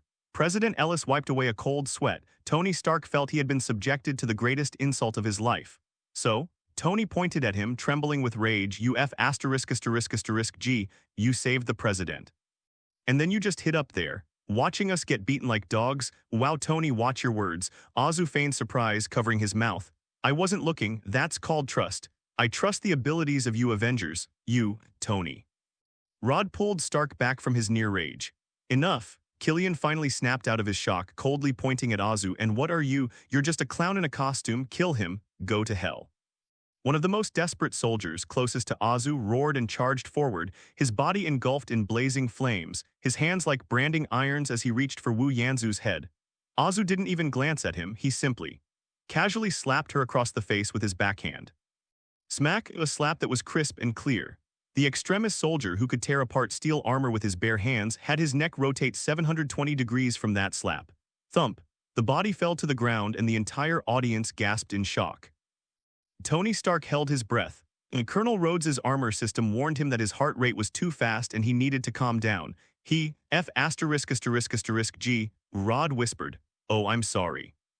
Azu shook her hand disgustedly as if it had been touched by something unclean. I hate it when people touch my hair. Damn monster. Killian took a step back without making a sound. No. Azu shook his head, his face regaining that holy smile. I am a citizen of my motherland. Everyone. Killian roared, charge, tear him apart, melt him, die. On the deck, the remaining 20-odd desperate soldiers, like a pack of enraged beasts, surged towards Azu from all directions. They're going to use their intense heat to roast this blonde bee ****D alive into a charcoal. No, Homelander, get out of the way, Rhodes shouted instinctively. Danger. Tony raised his last remaining palm-sized cannon. Azu stood in the eye of the storm. He slowly closed his eyes. It's so noisy, sometimes I really don't want this super hearing, he said softly. The next second he opened his eyes. Those deep blue eyes were instantly filled with a fiery crimson. Zzz. Azu's eyes shot out rays of death. He began to spin. He was like an elegant ballerina, slowly turning in a circle in place. Those two intense gazes, like two invincible blades, swept across the entire battlefield with him at the center. Time seemed to slow down. Through his tattered visor, Tony Stark witnessed a scene he would never forget. A soldier from the brink of death leaps high into the air, pouncing towards Azu. A warm gaze swept over his waist. His upper body was still in a forward-leaning position in the air, but his lower body had already separated from his body. Thump, thump, thump. The 7 or 8 soldiers at the forefront of the charge were all cut in half at the waist without exception. Their upper bodies fell to the ground and they were still twitching. A soldier with only half a body remaining looked down at his empty lower body and let out a painful scream. It's not over yet. Azu raised his head. Thermal imaging has become a cutting machine. Sizzle, sizzle, sizzle. He's like a cold-blooded artist using his paintbrush to dissect these human melting pots. Vertical cut, horizontal cut, diagonal cut. Arms, thighs, torso, head. In just 3 seconds, those 20-odd arrogant, desperate soldiers were all sliced into pieces. 3 minutes later, Azu withdrew his gaze, his eyes returning to their clear blue. He stood in the center of a field of severed limbs, his body spotless. The stars and stripes cape remained sacred. President Ellis was the first to vomit. He leaned on the railing and vomited violently. My God. Colonel Rhodes slammed off his armor and ran to the president, patting him lightly on the back. Tony Stark stood still, motionless. He looked at the parts scattered all over the ground, then at that smiling face, and felt a chill run down his spine. You demon, you demon. Killian was left alone.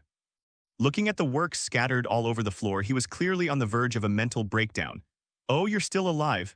Azu pretended to have just noticed him. Numbers, don't come any closer. Killian hurriedly scrambled backward. Don't come any closer. I still have hostages. Killian suddenly remembered something and rushed towards a half-open shipping container. Pepper. Tony remembered too. Killian rushed into the container and pulled out a woman, Pepper Potts. She looked very weak and her body emitted the orange-red glow of the extremis virus. Don't move. Killian grabbed Pepper by the neck with his hand, which was already turning red. Tony, Pepper said weakly, let her go, Killian, you son of a b*******ch. Tony raised his Panzerfaust cannon.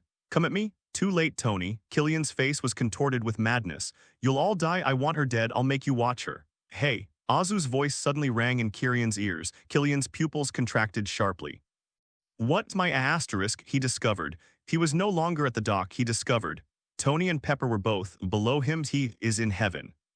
Azu, without anyone noticing, had already grabbed Killian at a speed exceeding the limits of human vision, lifting him thousands of meters into the night sky. Take a deep breath. It's normal to feel dizzy.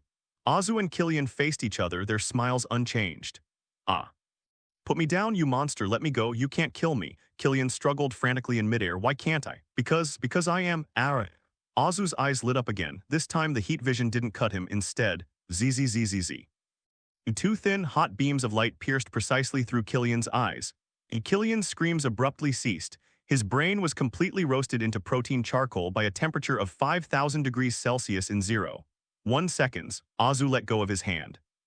Killian's body, like a rag doll, rolled and fell back onto the dock. On the deck of an oil tanker, Tony Stark finally broke free of his tattered armor. He rushed to Pepper and the two embraced tightly. Tony, I'm so hot. Pepper's body flickered between light and shadow. It's okay, Chili Pepper, I'm here. I can heal you, I definitely can. Cough, cough. A soft cough interrupted this touching reunion. Wu Yanzu slowly descended from the sky. He landed in front of the two men, his stars and stripes cape draped perfectly behind him.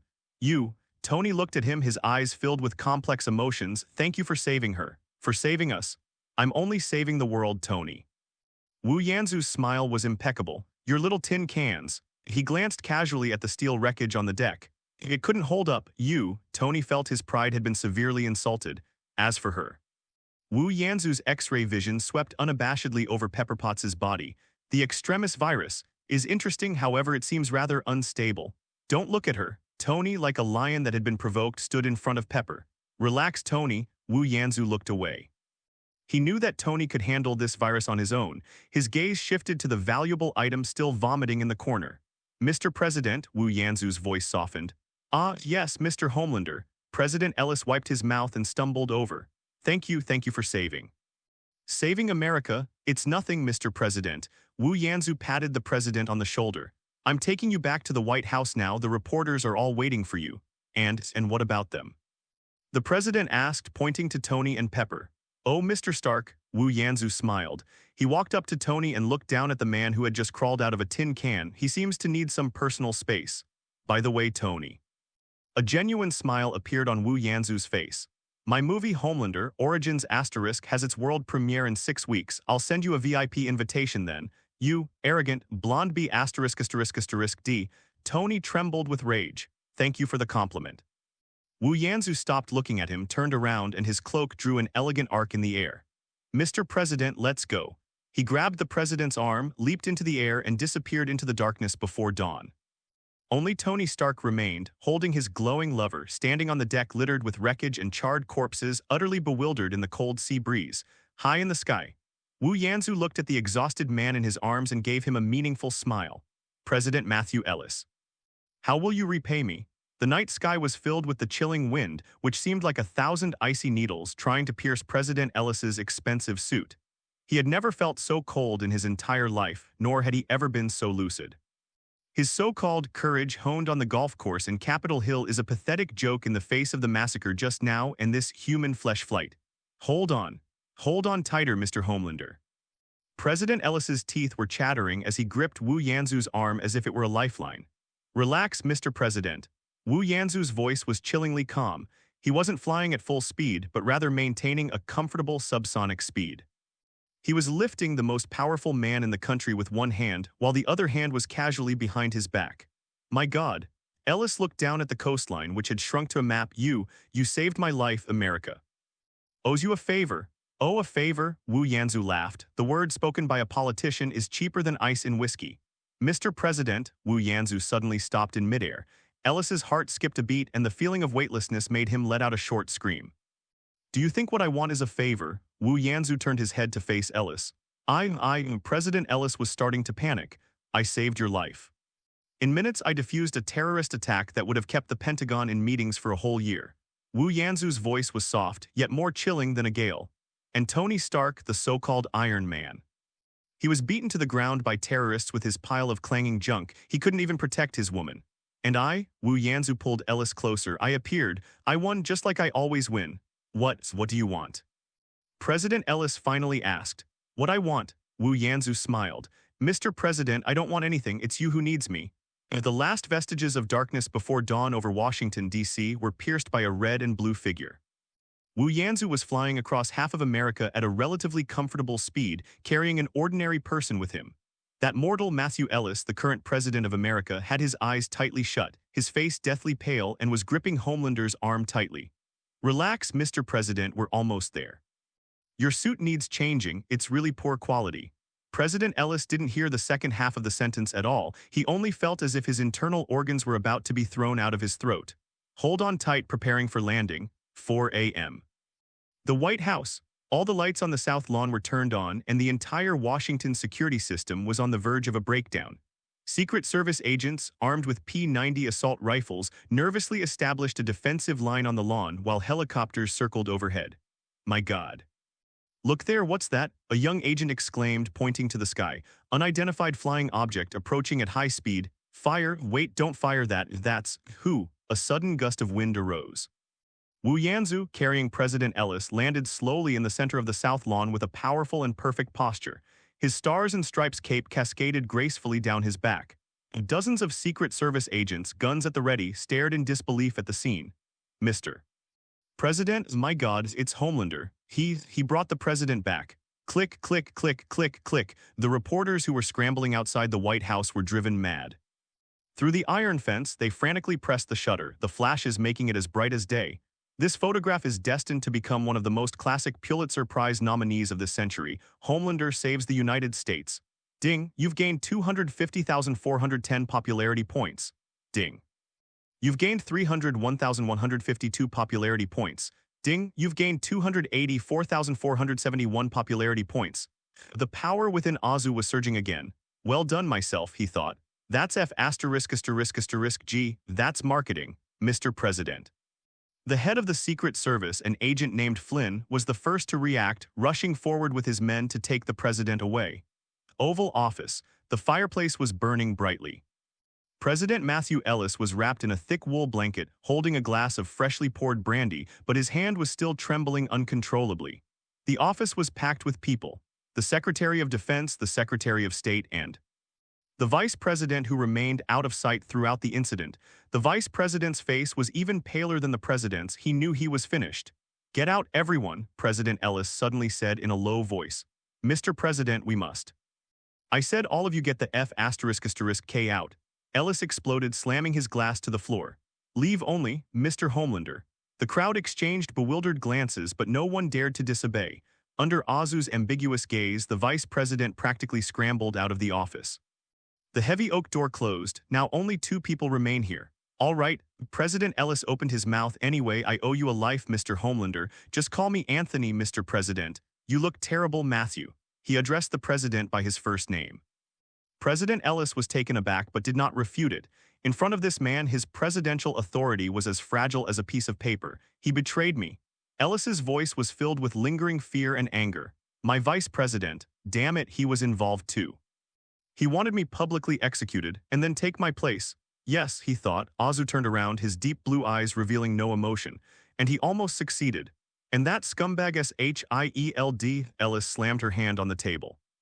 I'm F asterisk asterisk asterisk G supporting that Nick Fury. The Security Council gave him hundreds of billions in funding. My Air Force One was hijacked. I was hanging from an oil tank. Where is he? Where is he? Azu's face revealed a perfectly timed sneer. Chief Fury is probably assessing the threat level and analyzing intelligence. Maybe in 2 hours he'll send a squad to collect your corpse. Ellis's breathing became heavy. And Stark, he roared again, that Avengers, what the hell did he bring? A bunch of remote-controlled toys that just fly around. President Ellis recalled that battle.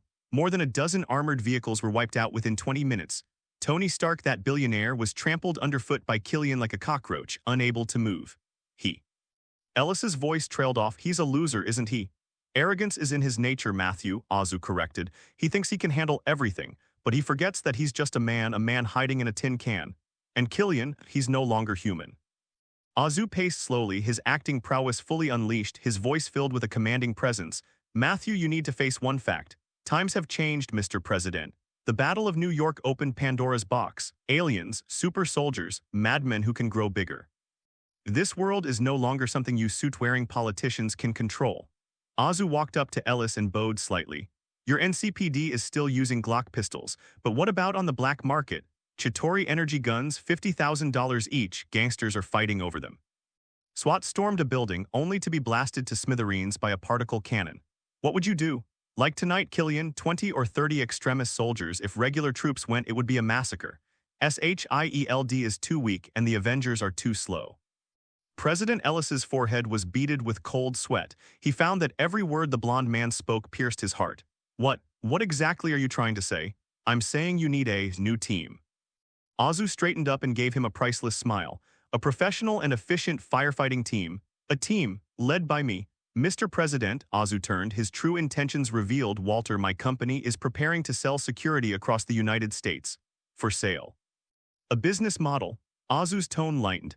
The mayor of Los Angeles, if he wants to tackle the rampant Chitauri weapons crime, he can hire us. Chicago, if they get another extremist virus, they can hire us too. Of course, Washington, D.C. free. Azu winked at him. This is protection money, Ellis frowned. No, Mr. President, Azu laughed. This is capitalism. This is what Americans are best at. Americans capitalize on healthcare, education, and prisons. Why can't they capitalize on superheroes too? I'm offering high-end services, Mr. President. High-end services naturally require a certain fee. That's reasonable, isn't it? President Ellis remained silent. He was a politician and he instantly grasped the logic behind it, turned superheroes into a commodity rather than simply a spiritual label. Goods can be regulated and cooperated with. He looked at Wu Yanzu. Go on, Anthony, your team, has it picked its players? Of course. Wu Yanzu resumed his sunny and upright image. He pointed to the eagle emblem on his chest, will be the captain and leader of this team.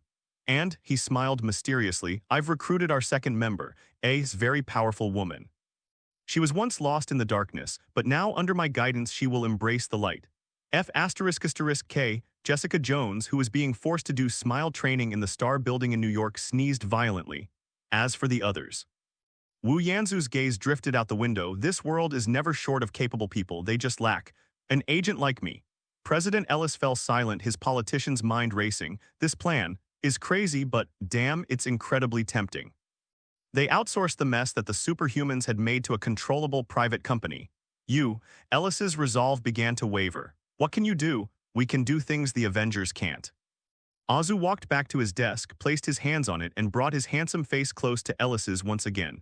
Steve Rogers, that old popsicle, he'll argue with you about freedom and morality. Tony Stark, he'll show off his new toys to you, then leave you hanging. Nick Fury, he'll use 10 lies to cover up one truth. And I, Matthew. Azu's smile became incredibly genuine.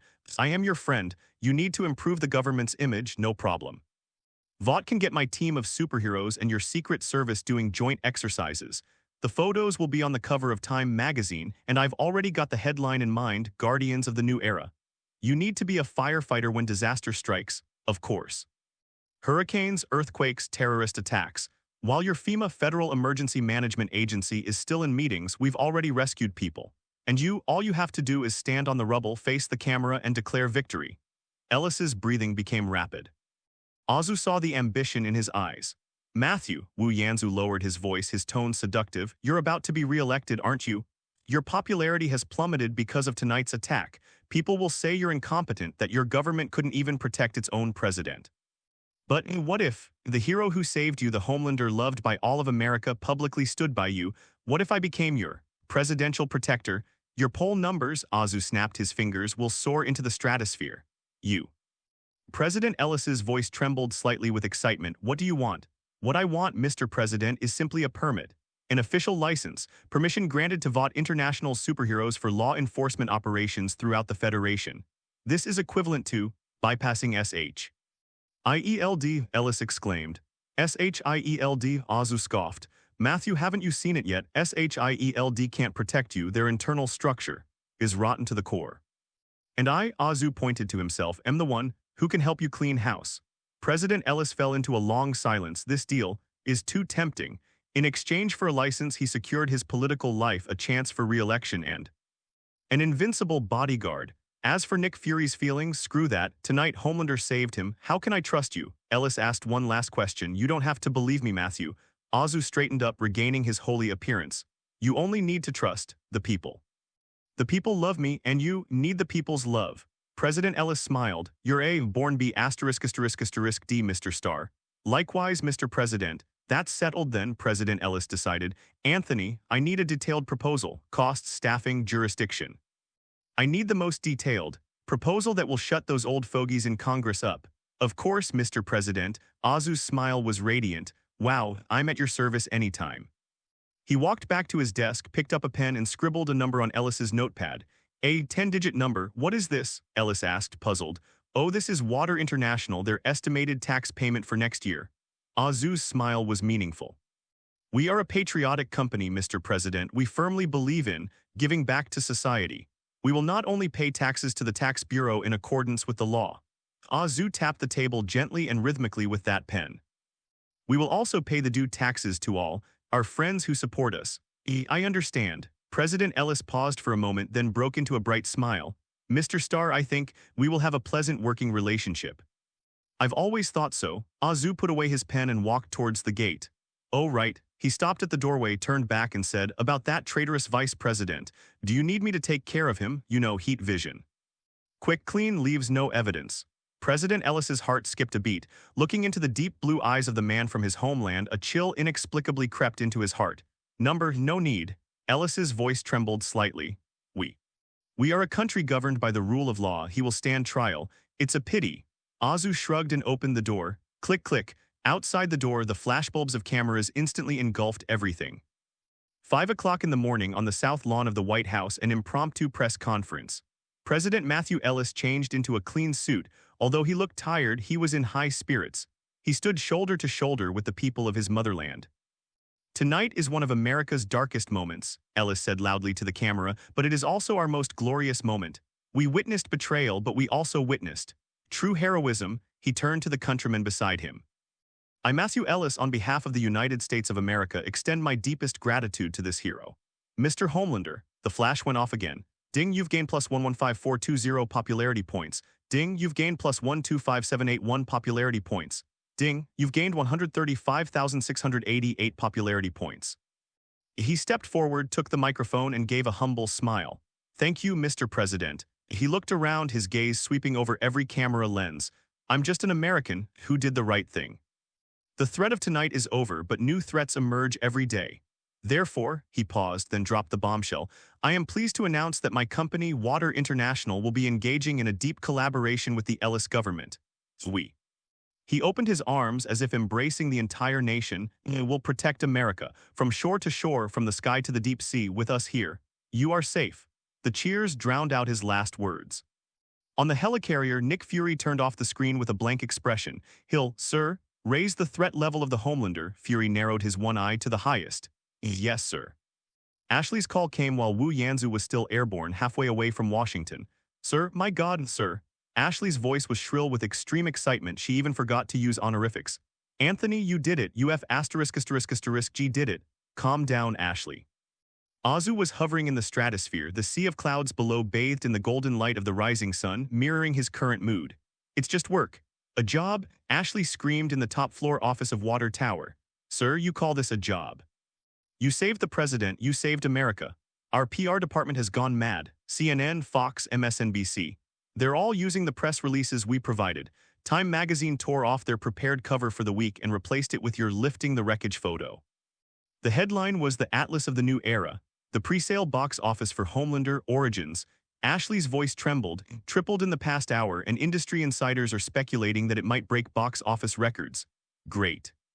Azu, bathed in the morning light, spread his arms wide, his stars and stripes cape fluttering behind him. This is F***G life. Ding, you've gained 540,812 popularity points. Ding, you've gained 612,404 popularity points. Current popularity, 31,202,524. Ding. Popularity level in North America has increased. Household name. Ding. Ability enhancement, super strength 1500 tons, steel body, planetary level +++, heat vision 6000, super speed Mach 55. Haha, ha ha ha ha ha ha.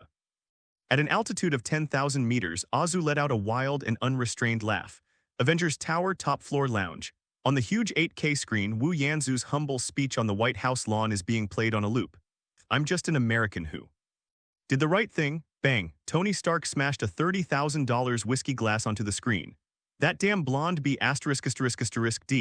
Tony Stark's eyes were bloodshot from exhaustion and he was covered in dock oil and smelled of blood. He had just returned to New York, battered and bruised, carrying a still-hot chili pepper in his spare suit of armor. This is what awaited him. Look at him, look at his damn hair gel-covered face. Tony pointed at the paused, perfect smile on the screen, shaking with rage. Damn it, did the right thing. That be ***D. He was already there. Steve Rogers, wearing a vest, had just finished his morning workout. He stared intently at the screen. Tony, calm down. What happened? Calm down. Tony jumped up like a cat whose tail had been stepped on. I'll tell you what happened, Popsicle. That blonde be ***D. He was at least 20 minutes early. He saved the president and then he just hid in the sky watching the show. Tony pointed to his chest. He just watched those Killian Grill buddies tear my dozen or so precious suits of armor to shreds like scrap metal. He watched me get pinned to the ground and beaten. He watched me get trapped in that can and die. He did it on purpose. Natasha Romanoff walked in from outside. She had just ended her call with SHIELD and her face was equally grim. He did it on purpose, Tony. Natasha's voice was cold. It's called narrative control. If he had acted from the beginning, it would have just been Homelander and Iron Man teaming up to thwart a conspiracy. But now, she pointed to the screen. The story now is, Iron Man has suffered a crushing defeat and the Avengers are absent. But Homelander, when all the heroes have failed, descends from the sky and single-handedly saves the president and the nation. Damn it. Tony slammed his fist on the bar. He's just a show-off B*******D. Calm down, Tony. Steve's voice was deep and strong. He stood up and walked over to Tony. No matter what, he saved your life. Steve looked at the screen at the figure standing side by side with the president, enjoying the flashing lights, his expression complex. Tony Stark suddenly fell silent. He looked at the screen and the anger in his eyes gradually cooled. Jarvis, yes, sir. Buy me a ticket. What ticket? Steve turned around, puzzled. Homelander Origins, Tony grinned sullenly. Premiere, I'm going to see just how good this be D's Origins really is. Aircraft Carrier Command Center. Nick Fury stood in front of the huge porthole, his hands behind his back, looking down at the land below. He has been standing here motionless for an hour. Maria Hill walked in, her footsteps standing out clearly on the empty bridge. Sir, say it. Fury didn't turn around. Star Corporation's market value surged by 45% overnight. Hill's voice was flat, simply stating a fact. Capitol Hill is drafting a bill to transfer a portion of SHIELD's budget for domestic superhuman threats to Vought International as payment for government outsourced services. Ha, Fury let out a contemptuous sneer. Outsourcing, that's what they call outsourcing. Sir, this doesn't make sense, Hill said, barely containing his anger. We are a global institution authorized by the Security Council. How dare President Ellis? Why doesn't he dare? Fury finally turned around, his single eye gleaming coldly in the shadows. Hill, tell me, what were our intelligence agencies doing last night when Air Force One was hijacked? We are analyzing the Mandarin's movements. Fury interrupted her, his voice icy. You're chasing some F***G third-rate actor who lives in Pakistan. He slammed his fist into the glass. The president's plane has been hijacked, Hill. Air Force One, it has the codes to launch nuclear missiles. And we F***G don't even have a ghost in Florida. He turned around, his single eye blazing with fury. We spent hundreds of billions building this flying aircraft carrier. We had Project Insight, we had the Avengers. And what did we get? The President of the United States needs a nobody in a stars and stripes cape to save him.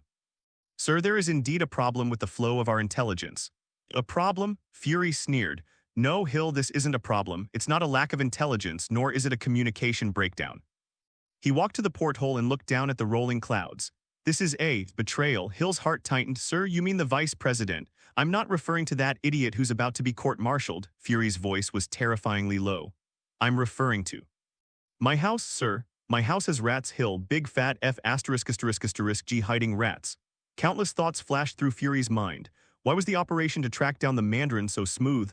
Why didn't Killian's actions trigger even a single red dot in SHIEL? D system, why does the system always delay when he tries to deploy rapid reaction forces? We've been played, Fury said. Someone inside is manipulating us, making a fool of us. You suspect there's a mole within our ranks? I doubted it. No, I'm sure now. Fury turned around. Everything's too coincidental since the Battle of New York. Stark was attacked and we were a step too slow. The president was kidnapped and we were F***G blind. And Homelander, Fury's one eye narrowed, how did he know? The Star Corporation's private intelligence network, don't be ridiculous, he's not just faster than us, he didn't even take our route. Fury took a deep breath. That blonde B***D, now he's the president's savior. He got a federal law enforcement license. He turned superheroes into a damn business and he's even trying to legalize it. He bypassed us. Hill finally realized the gravity of the situation. He didn't just walk past us, he jumped over us, stepping on our faces. Fury's voice was filled with frustration. And we couldn't even F***G trip him because our own legs were broken from the inside. Hill, activate the ghost protocol. From this moment on, I will trust no one but you. Sir, you mean? Yes, Fury's single eye gleamed coldly. I need to know just how many people on this ship while saluting me were silently chanting Hail Hydra. Long live Hydra. Alexander Pierce turned off the recording from the miniature bug on his desk, a nonchalant smile on his face. Nick, you're always so perceptive, he murmured to himself, but it's too late. The office door slid open silently. Brock Rumlow, the leader of the commandos, walked in with a grim expression, followed by a trembling Jasper Sidwell. Sir, Rumlow said succinctly. Brock, Jasper, relax. Pierce gestured to the sofa opposite. A coffee, or how about we talk about our blonde sweetheart? Sidwell nervously wiped the sweat from his brow. Sir, Fury, he seems to be starting to have doubts. He's initiated the highest level of internal investigation. Let him investigate. Pierce chuckled dismissively, pouring himself a glass of scotch. Nick's chasing ghosts, he thinks he's catching mice, but he doesn't know. He himself is in the mousetrap. He looked at Rumlow. I'm more concerned about that uninvited guest. Rumlow's expression instantly turned ferocious. Homelander, damn it, I watched the Florida footage. That wasn't fighting, that was slaughter. Those two heat glares from him. Our winter soldier can't handle them. What is Project Insight for? Pierce stood up and walked to the huge floor-to-ceiling window overlooking Washington. For the sake of order, Sitwell replied, as if reciting a prepared statement, through algorithms predicting threats and eliminating them before they even form. That's right, Pierce nodded. Stark, Banner, Steve Rogers, they're all on the algorithms list. They're threats, but they're predictable threats. But this Homelander, Pierce's smile vanished. He's not part of the algorithm. He sprang from the stone, he's ridiculously strong, and he's practically brothers with the president. He's not threatening the order, Rumlow, he's establishing his own order. So what? Rumlow scoffed. He's human too, humans have weaknesses. Oh, Pierce turned to look at him. Weaknesses? Pierce's voice turned cold. Brock, report on the results so far. Rumlow's smile froze. Our agent planted backstage at the Jimmy show was trying to extract saliva from the glass he drank from. The glass accidentally shattered before the agent could touch it. We sent a level 7 agent disguised as an extra on the set of Homelander, Origins, to try and bump into him. Before the actor could even get into his van, his assistant, Ashley, fired him on the spot for allegedly falsifying his resume. We even sent our best snipers using specially made sampling rounds to try and scrape a few flakes of skin off him. Pierce scoffed. As a result, that sniper was vaporized by his thermal vision from 2 kilometers away. The sniper is still in a mental rehabilitation center, convinced he saw God. That be ***D, sweat beaded on Rumlow's forehead. Brock, Pierce sat back in his chair, his fingers interlaced. He can hear our heartbeats, he can see through our bones, even. This psychopath might be eavesdropping on our conversation right now. Meanwhile, while enjoying a sunbath on the beach, Azu suddenly gave the middle finger towards Washington. Then what do we do, sir? Sitwell's brow furrowed deeply. If he finds out about us. Go, Sitwell, use all our assets. I don't care what methods you use, I need his DNA. A single hair, a drop of blood, even a speck of skin. Pierce patted Sitwell on the shoulder, even if he really is Superman. We still have to create kryptonite. My hair. Azu stood in his enormous walk-in closet on the top floor of the Star Building wearing a silk bathrobe looking utterly disgusted. Ashley, yes sir. His chief assistant Ashley rushed in like a whirlwind in her high heels. Why? Azu pointed to the leather sofa. Why is there a strand of blonde hair on it that doesn't belong to me? Ashley froze. She looked closely. Sir, this is your hair? No. Azu's eyes were as cold as ice. This one is too thick and it's fake. He picked up the wig with 2 fingers. How many times has this happened this month? Azu's voice was calm. Ashley's tablet lit up, sir, counting last night's fangirl who tried to hug you at the charity gala and ended up being mesmerized by your custom-made suit. This is the 12th time. 12 times. Azu smiled. Even when he was a movie star in his previous life, he had never seen so many crazy, sassing fans. At first, he thought it was just a clumsy probe by SHIELD, for example, 3 days ago. He was pretending to work out in the gym at Vought's headquarters for a promotional photo shoot while a new cleaner awkwardly wiped down the equipment.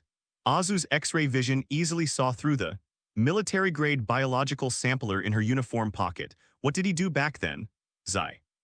To everyone else, it looked like the cleaner's phone had short-circuited with a ZZZT sound.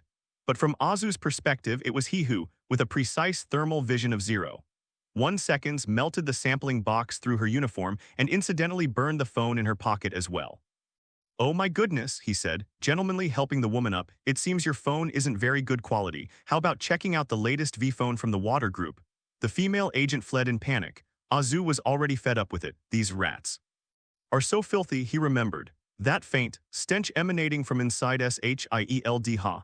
Azu laughed. It's Hydra, damn it, I haven't even come looking for you yet and you've come looking for me instead. His memories from his past life instantly came together. SHIELD, damn it, they're all snakes in a den. Gentlemen, Ashley, what do you find most annoying about paparazzi and sassing fans? Azu suddenly asked. Got caught by security. No, Azu shook his head. They hate spotlights. I'm fed up with these B** pulling my hair. Ashley, yes sir, find me someone. 2 days later in Los Angeles, a dilapidated Dodge van is parked in an alley. This is the mobile base for Rising Tide. Sky, sporting enormous dark circles under her eyes, was attempting for the nth time to breach a SHIELD encrypted firewall. Damn it. Failed again, she scratched her hair in frustration, grabbed a can of water energy drink and gulped it down. SHIELD, you bunch of bastards, what are you hiding? Thump, thump, thump.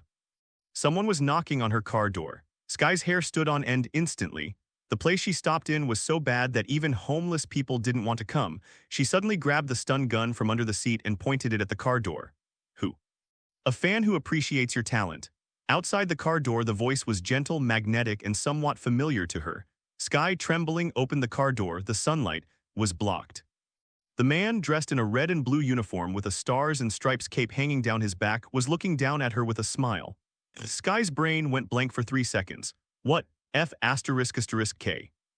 The stun gun in her hand fell to the ground with a thud. Fatherlander, hello Sky. Azu's smile was impeccable. Would you mind if I come in and have a seat? And let me connect to your Wi-Fi while I'm at it. Ignoring her surprise, Azu gracefully squeezed in, his tall figure making the van seem somewhat cramped. So, Sky still couldn't process it all. You Homelander, Antonista Star, the big boss of the Vought Corporation. Why did you come to my doghouse? To experience life? I've come to see you, Sky, Azu said bluntly. I read your high tide declaration. We will rise up and stand against those who conceal the truth. He read aloud word by word. Well written, very inspiring. Ha, Sky chuckled self-deprecatingly. So what? Are you here to arrest me or to give me a ticket? I don't have the money to pay. I'll provide you with a bigger stage. Azu stood up and the X-ray scan swept across the carriage. You're very talented, Sky. With this pile of junk you can give SHIELD a real headache. You're a genius. But you are alone. And they, Azu's voice lowered, they are an empire built on lies and secrets. You can't fight them. This is none of your business. Sky looked at him warily. You're in cahoots with them, aren't you? You are the government's mascot. Mascot. Azu smiled. He reached out and gently placed his hand on Sky's 17-inch laptop. Zai, before Sky could react, the computer, along with all its hard drives, was instantly crushed into a flat disk.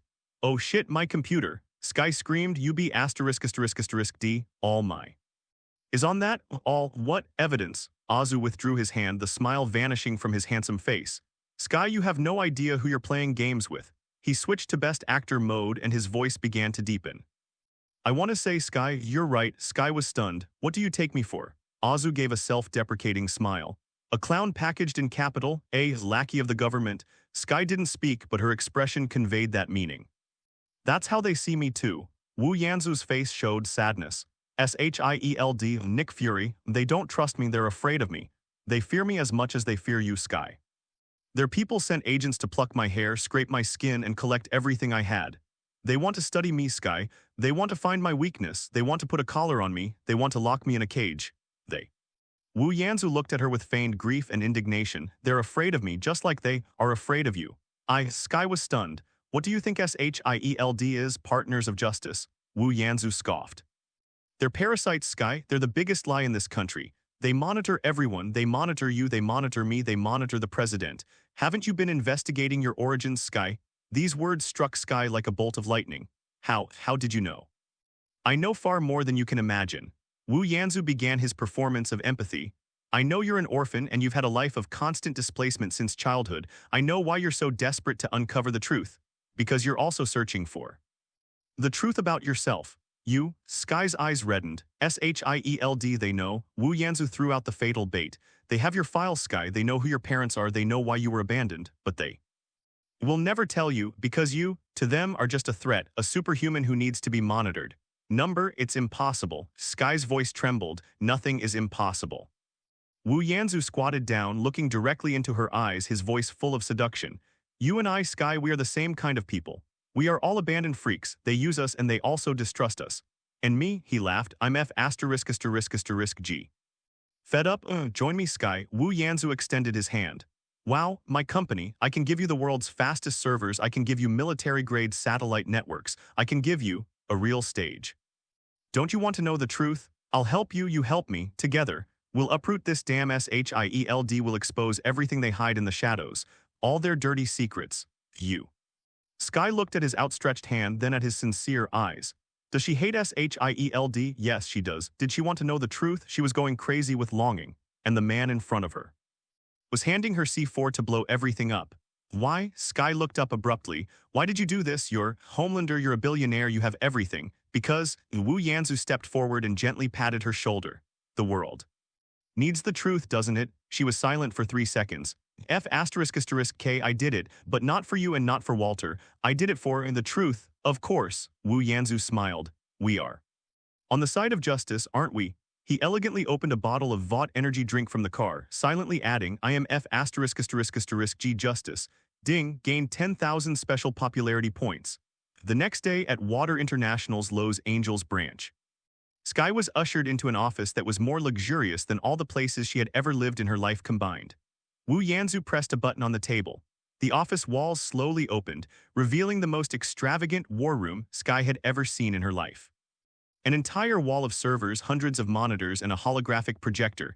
"Your van, it's so retro, I love retro." Wu Yanzu's tone was full of enticement. "But this is Vought's global data center, quantum encrypted. Here, you are God." Sky's breathing quickened. She walked over uncontrollably as if on a pilgrimage. For the next 72 hours, the entire SHIELD intelligence system went crazy. A hacker group calling itself Rising Tide 2.0 has begun dumping data on the internet. Day 1. SHIELD's secret spending. They spent $50 billion a year building a yo-yo. Sky revealed an encrypted budget document from SHIELD filled with bizarre codenames such as Project Tahiti and Project Centipede. The public was in uproar. $500 billion, my damn health insurance isn't even secured yet. What is Tahiti? A resort? The next day, Project Insight, SHIELD's global surveillance network. Sky hacked into the Sky Helicarrier's database. Although she didn't get the core, she revealed the concept, art, and objectives of Project Insight. 3 carrier battle groups equipped with railguns can eliminate 1 million potential threats worldwide in 1 minute. This is protection, this is Nazis. The American Civil Liberties Union immediately sued SHIELD. Day 3. Sky went all in. Instead of directly revealing the story, she posted a black and white photo on the front page of the website of the Daily Bugle, now owned by Water Media. The photo is very old, from World War II. The photo shows a man with round glasses and a sinister face. Anim Zola, a dormant account transferred from a Swiss bank in 1947. The original account holder, Dr. Anim Zola. A secret grant from 1985 for the Winter Soldier project at the Siberian base. Sky Carrier Bridge, boom, Nick Fury slammed his fist on the table, his single eye colder than ever before. Sir, Maria Hill's face was deathly pale. Everything's in chaos. The Security Council wants us to disband Project Insight immediately. The Department of Defense is questioning us, those damn politicians.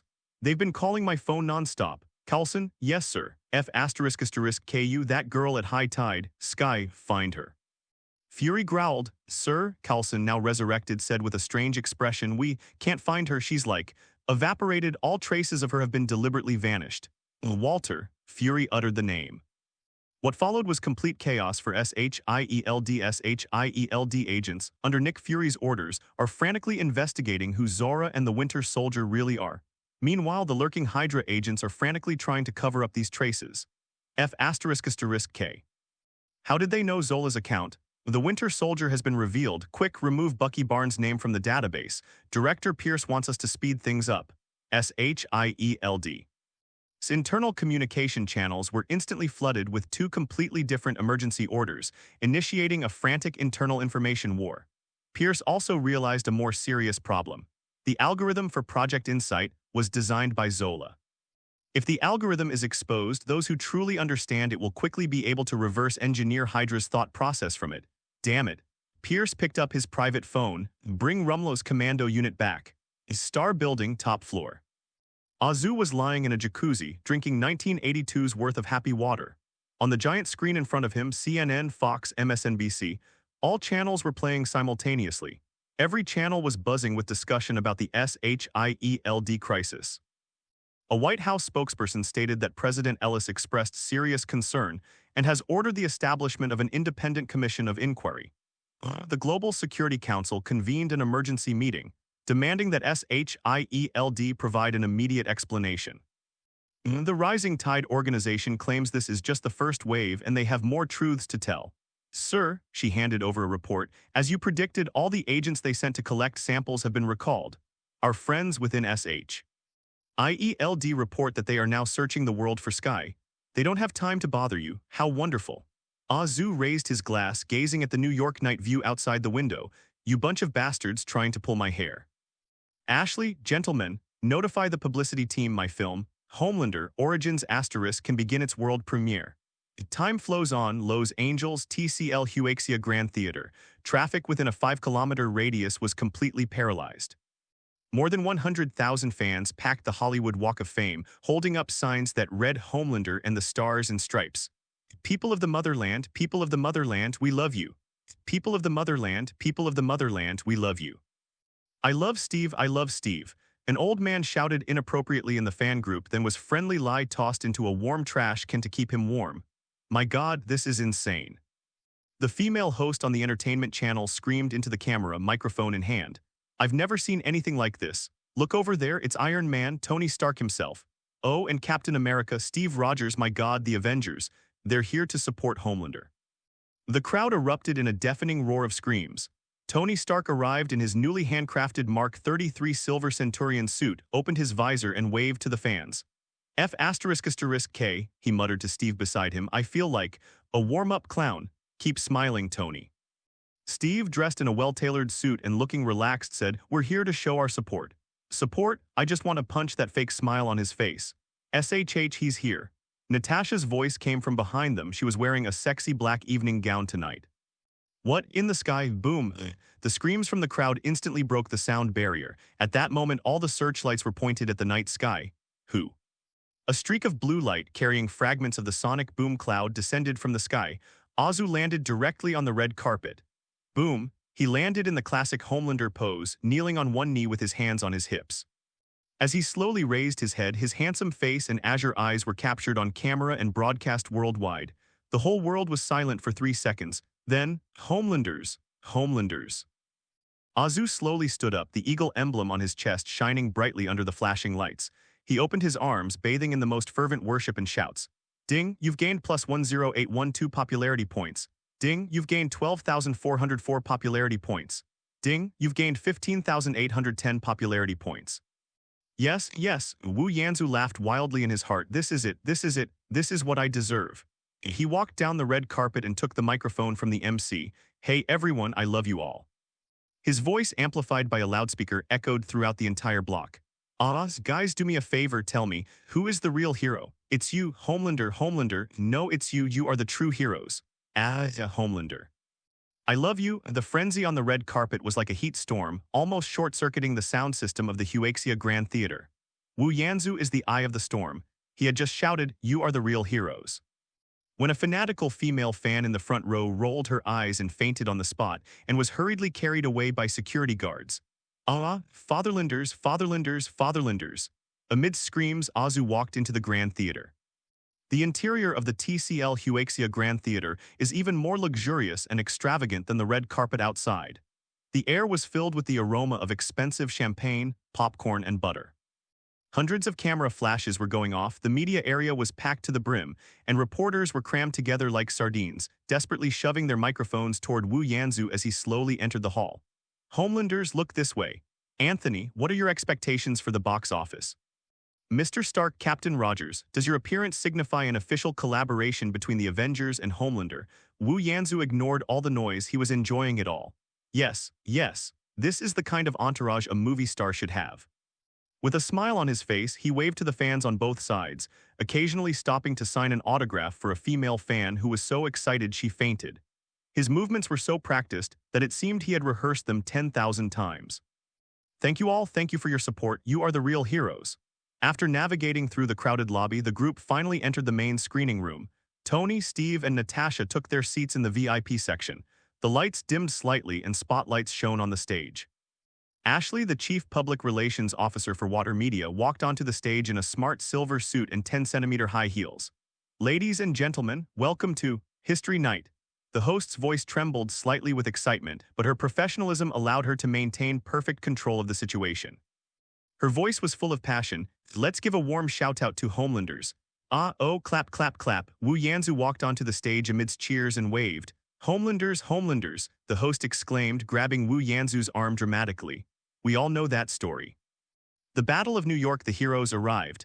The host's voice rose sharply, "But do you really know him? What did he go through before becoming a Homelander? What kind of pain and suffering forged this Guardian of America?"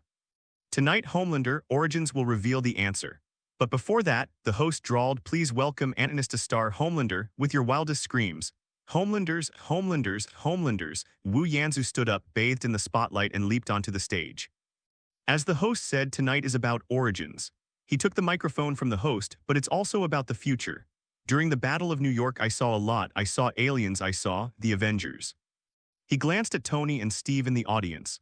"The Avengers, they are heroes. Tony Stark, Steve Rogers, they are my friends, great warriors, and I am very grateful for their presence today." A round of applause erupted from the audience. The host, making an exaggerated expression, exclaimed, "My God, Mr. Homelander, we all know that you ultimately saved New York, then the president, and thwarted the terrorist plot. You almost single-handedly changed the world." The host paused for a moment, then posed the question that the Walter PR team had already given him. "But Homelander, you are all alone, and this world is full of threats, you can't be everywhere at once. While you're saving the president in Washington, a fire might be raging in Los Angeles. While you're arresting robbers in New York, a crisis might be erupting in Chicago. Are you tired?" This question immediately silenced the room. Even Tony Stark raised an eyebrow. "Oh." Starting to play the victim, Wu Yanzu's smile faded slightly, replaced by a resolute weariness. "Yes, I'm tired," he said candidly to the camera. "I can see through steel, but I can't see through people's hearts. I can lift buildings, but I can't hold every hand that needs help at the same time. In the Battle of New York, I did my best. On Air Force One, I did my best, but some people are always wounded, some will not be able to wait for me. So," Wu Yanzu's voice suddenly rose, filled with power, "I realized that one person's strength is not enough. This world is becoming increasingly dangerous. America, no, this world needs more heroes." The host chimed in, "So, Mr. Homelander, you mean you're going to assemble a team like the Avengers?" "No." Wu Yanzu raised a finger, correcting him. "We must be stronger, faster, and more transparent." We must live up to the people's love and support. Therefore, I, Anthony Starr, founder of Water International, he paused, enjoying the tense silence around him. Tonight, I formally announce the Super 7 recruitment program is officially launched. Click, click. And the moment that word was uttered, the reporters in the media area went wild. What? The Super 7? He's going to form his own Avengers. That's F asterisk asterisk asterisk G awesome. My God, this is the biggest news tonight. In the VIP section below the stage, Tony Stark rolled his eyes and downed his champagne in one gulp. F asterisk asterisk K, he muttered to Steve. The 7? Seriously, sounds like some F asterisk asterisk asterisk G country rock band's name. Wu Yanzu raised his hand, quelling the commotion at the scene. I know what you're wondering, who will join this team? Yes, we already have it. A proud smile spread across his face. For the past few months, I've been searching for those who are overlooked, misunderstood, and possess talent like me. Tonight, he turned to the shadows of the stage, I will introduce to the world the first member to join the Super 7. She possesses unparalleled power. She possesses a rebellious yet incredibly strong heart. Ladies and gentlemen, please welcome them with all your enthusiasm. He took a deep breath and called out the name, Queen Jones. All the spotlights instantly shone on the entrance to the stage. There stood a woman in a white bodysuit with an expression that said, I want to kill everyone. Jessica Jones, she's going crazy. F asterisk asterisk K, F asterisk asterisk K, F asterisk asterisk K. She stood on the stage, mentally cursing Wu Yanzu's ancestors for 18 generations. She was wearing the dumbest outfit she had ever seen in her life. The shimmering white bodysuit was so tight it made it hard for her to breathe. Those damned memory fibers outlined all her curves clearly, making her feel as if she had been stripped naked. F asterisk asterisk K. She looked at the thousands of eyes below the stage, her legs feeling a little weak. Go ahead, Your Majesty, Ashley whispered encouragingly behind her. Smile, remember your training, show 8 teeth. Roll. Jessica cursed under her breath but still forced herself to go outside. The moment she stepped into the spotlight, the entire theater erupted in a commotion once again. What did they see? A woman I've never seen before. She was very tall, at least 17 meters, and her white battle suit made her look like an ancient Greek goddess of war. Unlike other red carpet stars who are frail, she exudes strength.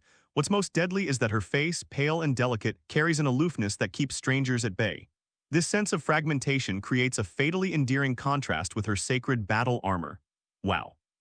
A top Hollywood director murmured to himself in the audience, that face, that aura, bang. One reporter was the first to react and pressed the shutter. Then a storm of flashes engulfed everything once again. Who is she? Queen Jones. That name so cool. Oh my God, she's so hot. Jessica Jones has never been watched by so many people at once in her life. From childhood to adulthood, people looked at her with fear, disgust, and as if she were a freak. And here, she heard cheers, screams, and exclamations of admiration. Her heart, numbed by alcohol, suddenly started beating a little faster. This feeling. She instinctively straightened her back. Damn, it seems not bad at all. Wu Yanzu walked forward with a smile, and under the gaze of the whole world, he naturally reached out and put his arm around Jessica's waist. Jessica's body stiffened instantly. Let go of your. She was about to curse. Wu Yanzu whispered in her ear, his voice so soft only the two of them could hear. Smile, darling, you're the face of the Super 7 now. If you mess this up, I'll make you wear this outfit and hand out flyers in Times Square tomorrow. You blonde B asterisk asterisk asterisk D. Jessica gritted her teeth, but she still managed to force a smile that looked worse than a grimace. But on camera, this is the Queen's shyness. This photo of Homelander embracing the mysterious Queen went viral on social media in 1 second.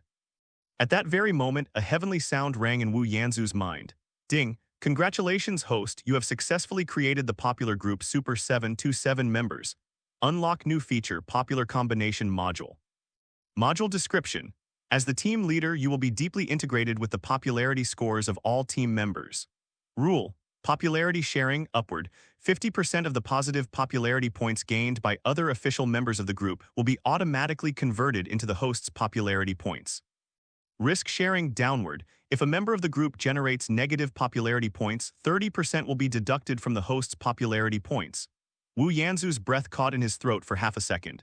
The rewards outweigh the risks, the advantage lies with me. This means he doesn't need to do everything himself, he just needs to create idols.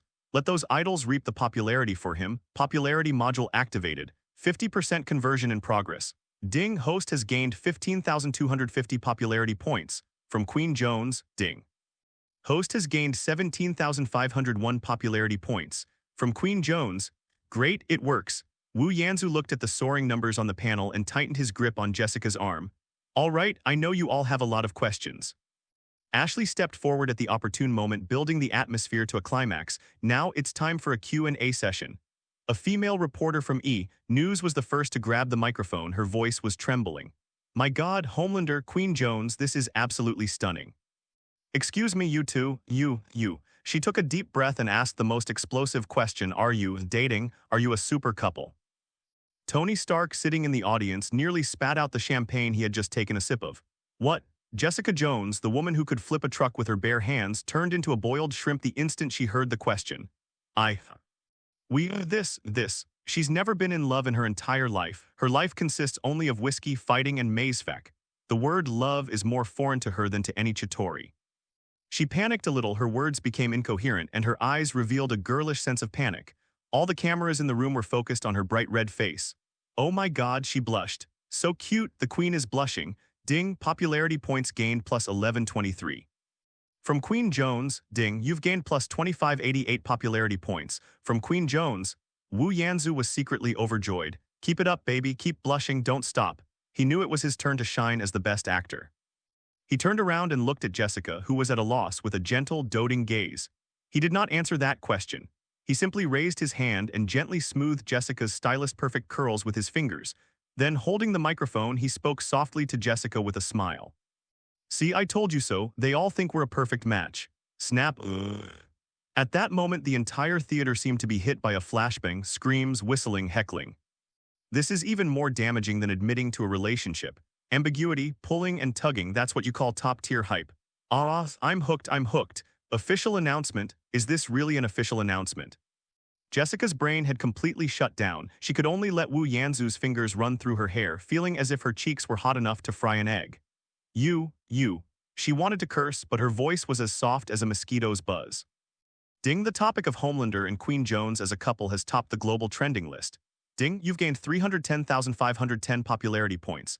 Ding, you've gained 268,853 popularity points. Ding, popularity points gained plus 188854. From Queen Jones, ding, popularity points gained plus 173112. From Queen Jones. F***K, Mazefuck, Tony Stark, sitting in the audience, was completely dumbfounded. He grabbed his hair in jealousy. What is he doing? This guy is creating a romantic pairing. Tony growled at Steve. What? Steve looked bewildered. What is? Shipping, couple pairing. It's bullshit, Tony roared, furious. He's using that poor girl in the tights to hype up his F***G relationship. He's using the relationship to gain popularity. Tony suddenly couldn't continue. Because it's F***G effective. That guy, he's a devil. Tony was consumed by jealousy. He's got it all: fame, power, money, and women. Tony, you don't need to be envious. You have all of these things, don't you, you playboy, Steve teased. He looked at the woman on the stage, Queen Jones, and her shy demeanor in front of Homelander. Then he looked at Homelander's gentle eyes and smiled with satisfaction. He found a partner, Tony. He's no longer alone. Look at that girl, she's strong, but she looks nervous, and Anthony is protecting her, guiding her. He's sharing his light with her. This, Steve exclaimed, this is excellent. So what? Tony scoffed. So she got tricked by that blonde B*******D into becoming one of his 7 dwarfs. That's not important, Tony. Steve's expression was calm. What's important is that they're doing good right now. Doing good deeds? Yes. Steve looked at Tony. Homelander saved the president, that's a fact. He caught the robbers, he put out the fire, that's also a fact. Now he's assembling a team to save even more people. Steve turned to Tony, looking at him intently. This is a good thing too. As for how he does it, Steve shrugged, whether it's starting a company, making movies, or even creating scandals. Tony, times have changed. We can't expect everyone to act like during World War II. Wow, Tony was speechless. Old popsicle, when did you become so compassionate? I thought you'd be the first to jump out and accuse him of using heroes as a trademark. I've figured it out, Tony, Steve said calmly. I don't care about the trademark. I care about the people behind it and what they're doing. At least for now, Steve said, looking at Wu Yanzu on stage. He did the right thing. Okay, you're such a boring nice guy, Captain. Tony Stark gave up on communicating with this old ice pop. The media section, featuring a reporter from the Daily Bugle, which was acquired by Walter. Queen Jones, hello, we know nothing about your past. May I ask how you acquired your superpowers? Did you undergo some kind of experiment like Mr. Homelander? These are prearranged questions. Jessica calmed herself down, gripped the microphone tightly, and tried hard to recall the lines Ashley had taught her. I was once very confused. I didn't know what the meaning of this power was. I. She was so nervous that she forgot her lines. Just then, Wu Yanzu stepped forward again and took over the conversation. She doesn't need an origin story, and she doesn't need to be saved by anyone. He looked at Jessica, his deep blue eyes seeming to hold the stars and the sea. The moment I saw her in the crowd, I knew she wasn't a monster, nor was she a lost sheep. She is the queen. F***K. Jessica looked at his affectionate face. She knew it was all bullshit acting, but damn it. Her heart was still pounding uncontrollably. Ding, you have gained 10,000 special popularity points. Wu Yanzu was secretly thrilled. He cleared his throat and steered the conversation back on track. Queen Jones is just the first piece of the Super 7 puzzle. We need more. This country, this world needs more heroes. There are so many people like her, possessing talent, yet their abilities are buried, misunderstood, and discriminated against. And I, Wu Yanzu, opened his arms, want to give everyone a chance to become a hero. He raised his arm and pointed to the big screen. On the screen, a meticulously crafted logo bursts into flames. Who's the next superhero? Narrator begins. This is a nationwide audition. Whether you're a strong man who can lift a car or a girl next door who can communicate with animals. Whether you're an invisible veteran or a deliveryman who runs faster than a high-speed train, as long as you have superpowers, as long as you dream of being a hero, sign up now. The doors of Walter are always open for you. The preliminary audition registration channel will officially open at midnight on Christmas Eve. Registration page. Wu Yanzu's voice drowned out the background music. Walt International, in partnership with national television networks, is launching this reality show. That's right, you heard me correctly. We don't care about your past, we don't care about your background. As long as you have the ability, as long as you have the heart of a hero, you could become the next member of the Super 7. We will select the 100 strongest individuals from across America. They will undergo the most rigorous trials, and the ultimate winner. Wu Yanzu pointed at the camera, pointing at everyone watching the live stream. You, the viewers across America, will vote for them.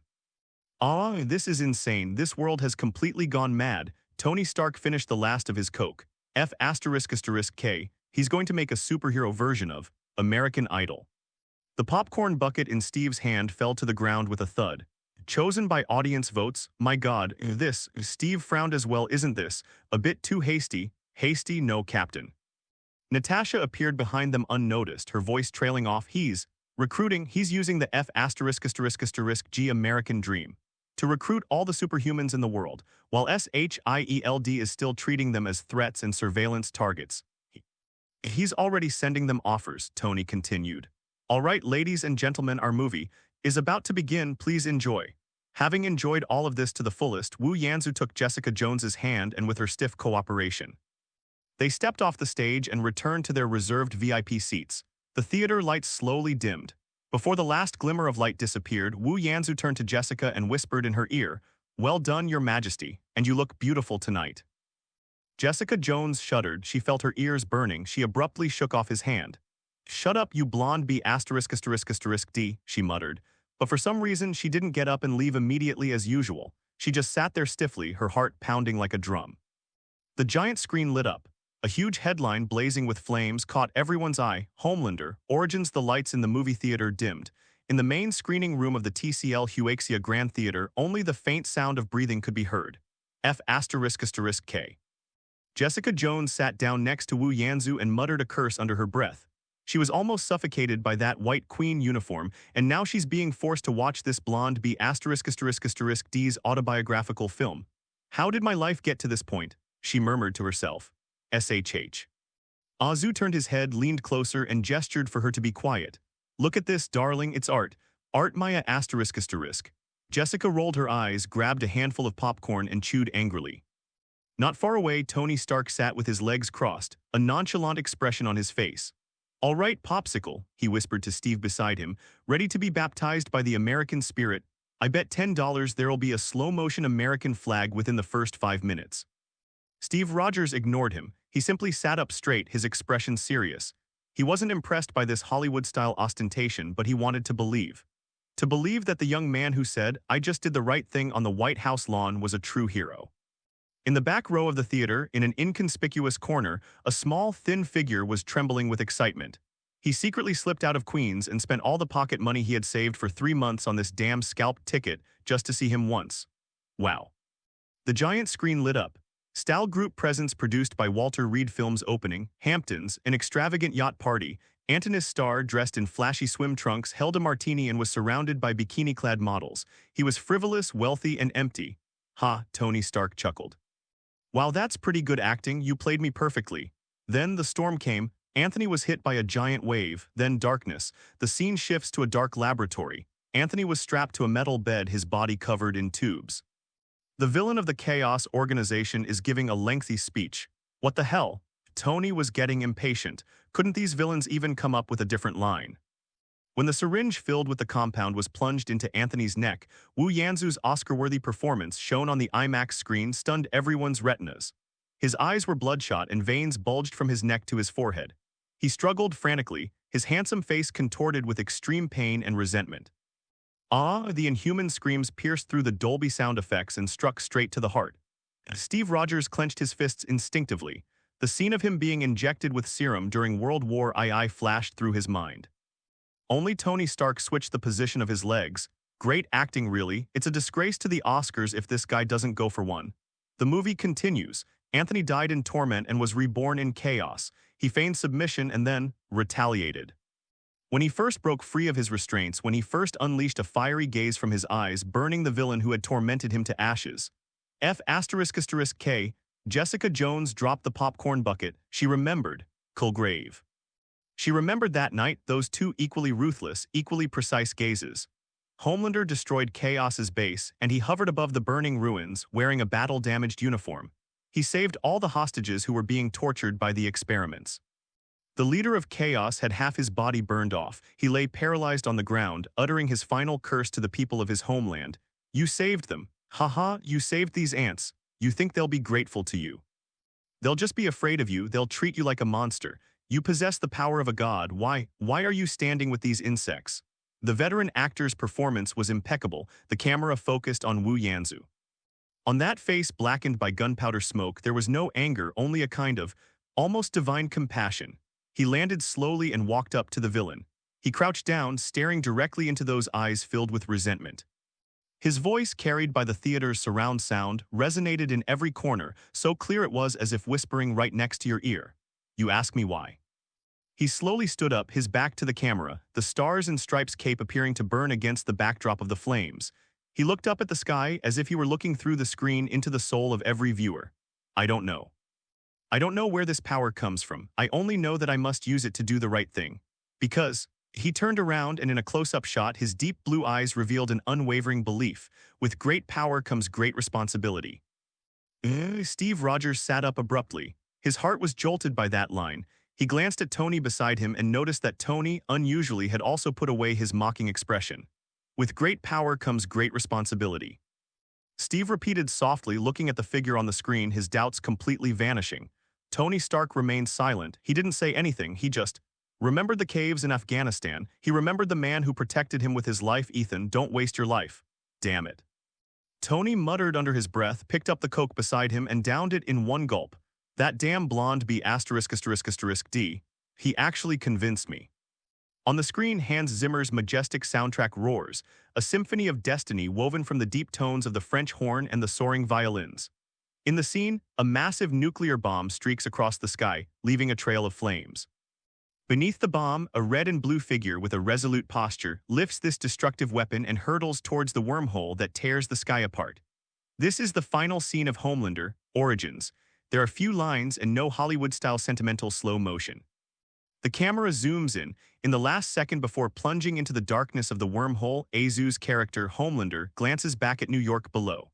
On that face there was no fear, no hesitation, only a trace of attachment to the mortal world.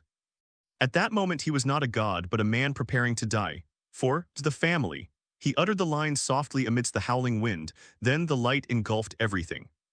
The white light of the nuclear explosion burst onto the screen, and the entire IMAX theater seemed to shake. Immediately afterwards the screen went black. Silence enveloped the 3,000-seat Dolby theater. No one spoke, no one ate popcorn, and even breathing seemed to have stopped.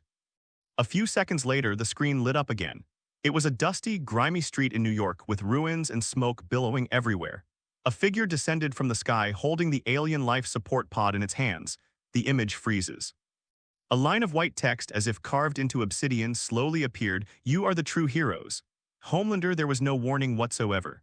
Whoosh, the applause was like a flood bursting its banks, instantly engulfing the entire hall. It wasn't just polite applause, it was heartfelt, even a cathartic roar.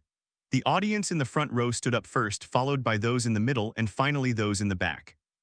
Thousands of people stood up at the same time, and the applause was thunderous and lasted for a long time. Some people were screaming and some were wiping away tears. The vast majority of them were first-hand witnesses to the Battle of New York. This is the power of authenticity. These aren't special effects actors in motion capture suits in front of a green screen. The heroes who saved the world on that screen are sitting right here among them. This shocking breakthrough of the fourth wall amplifies the film's impact exponentially. Ding, you have gained 10,450 popularity points. Ding, popularity points gained, plus 9110. Ding, you have gained 15,330 popularity points. As Azu listened to the frantically beeping system notifications, a smile involuntarily crept onto his face. This gave him immense confidence that the film would continue to garner popularity during its global release. That's right, he murmured to himself, cry, scream, and then, fall in love with me. He stood up and turned to face the audience. At that moment, the applause grew even louder. Tony Stark also stood up. The billionaire, who is usually full of critical thinking, had a rather complicated expression on his face at this moment. He looked at the frozen image on the big screen, then at Wu Yanzu, who was bathed in glory. Okay. Tony didn't immediately launch into his usual sarcastic tone. He turned his head and whispered to Steve Rogers, "I hate this guy. But I have to admit, the special effects in this movie are F***G amazing. Just like the real thing." "That's true, Tony." Steve Rogers was clapping, his eyes filled with emotion. "That really happened that day, he just filled in the part we didn't see. He captured that feeling, Tony," Steve said softly, the feeling of rushing forward to protect the people behind you, even knowing you might not come back. In that moment, he was a hero." Natasha Romanoff remained silent beside the two. As one of SHIELD's top agents, the Red Room's most formidable Black Widow, she never easily trusts what she sees. Before the movie started, she even had the mindset of watching how this narcissist beautifies himself. But now, she looked at the man on stage waving to the audience. There's a scene in the movie where Homelander is imprisoned by the Chaos Organization. During countless inhumane experiments, he huddles in a cold corner of his cell, clutching a crumpled candy wrapper with the stars and stripes printed on it. That was his only source of emotional support. That look. That look of someone stripped of their humanity, treated like a wild animal yet still yearning for light. Natasha's heart skipped a beat. She had seen that look in the mirror of the Red House countless times. Perhaps.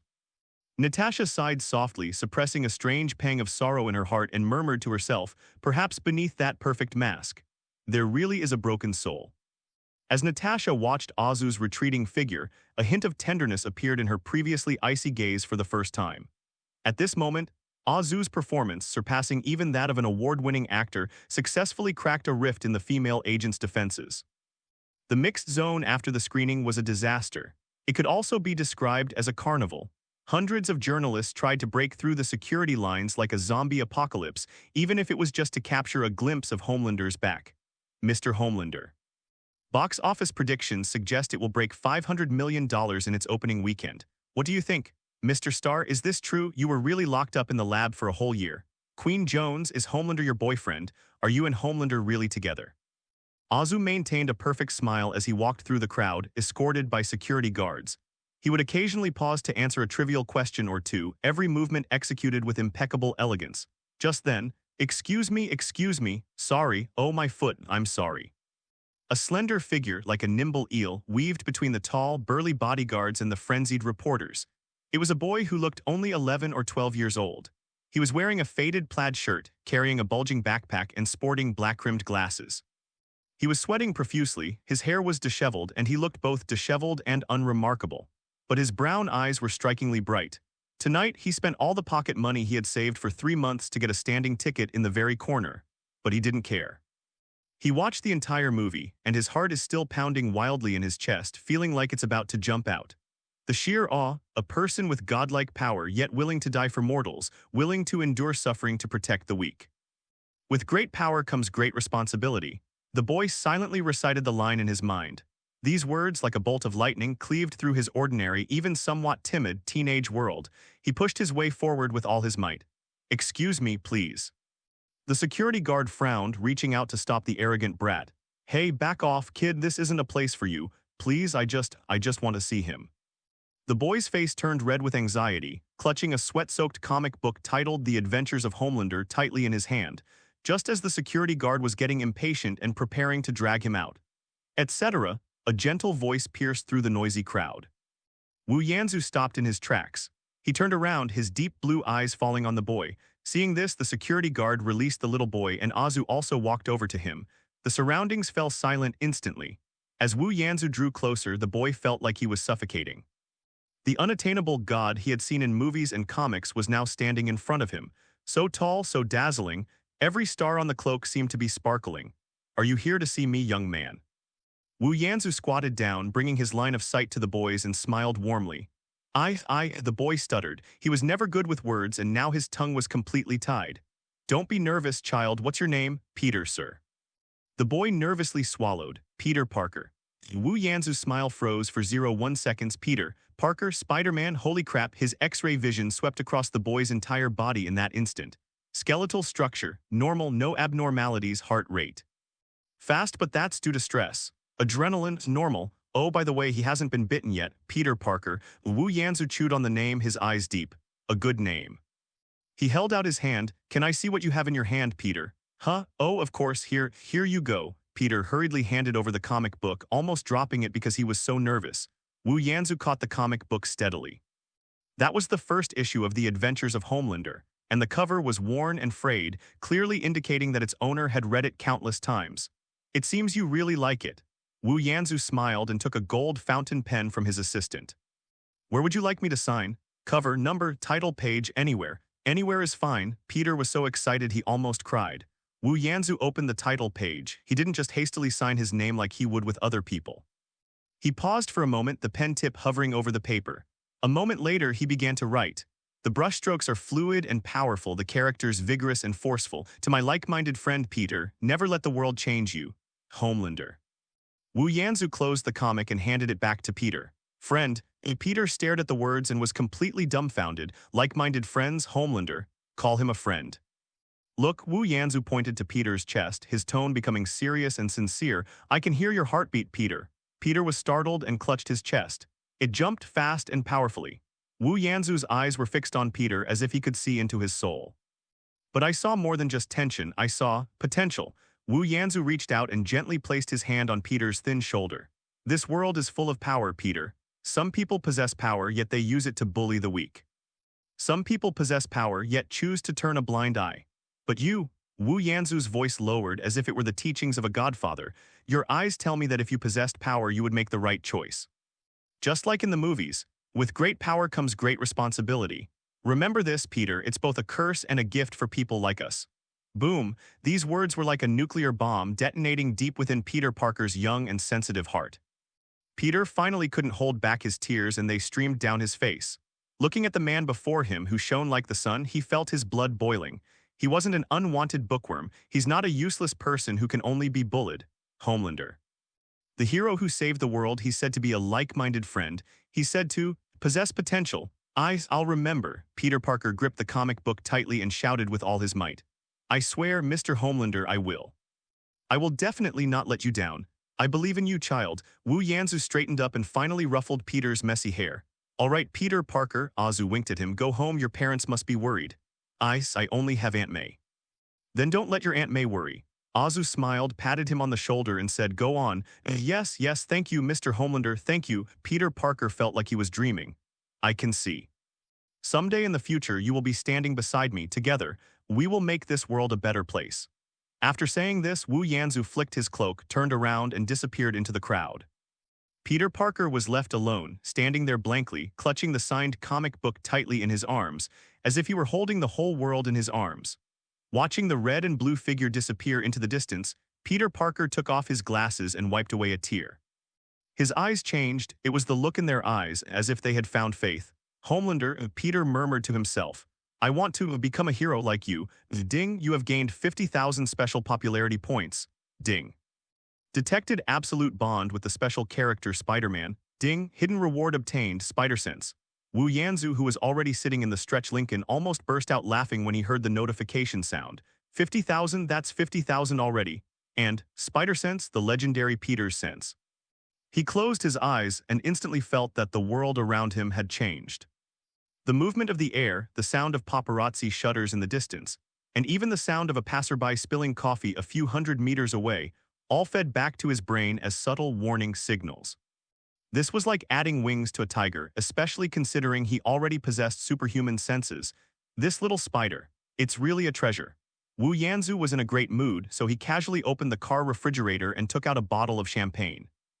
Mentally reciting the system panel's message, the system notification appeared. Current special popularity value, 87,000, 20 minutes to Beverly Hills, Azu thought to himself. On such a good day, I have to have a couple of rounds to liven things up. System, open the superhero blind box. 2 consecutive draws, consuming 60,000 special popularity points, currently performing a second consecutive superhero blind box draw. Although he is now one of the strongest fighters on Earth, the thrill of unlocking new content still makes his heart race. It has to be good stuff. Even kryptonite will do, at least I'll know what it looks like. Ding, extraction complete. 2 orbs of light appeared in his consciousness. The first burst of light revealed a delicate blue test tube. Item, compound number 5, system purification version X1. Note, this is Wotek's core technology. It has undergone systematic improvements, eliminating all side effects. Effect, after use, it can grant ordinary people random superpowers or enhance the existing abilities of superhumans. Note, due to the elimination of side effects, its potency is reduced. For the host's current physical condition, the improvement is negligible, equivalent to drinking a bottle of Red Bull. Wu Yanzu stared speechlessly at the small blue bottle that had appeared out of thin air in his hand. True water energy drink, it's useless to me. But it has no side effects either.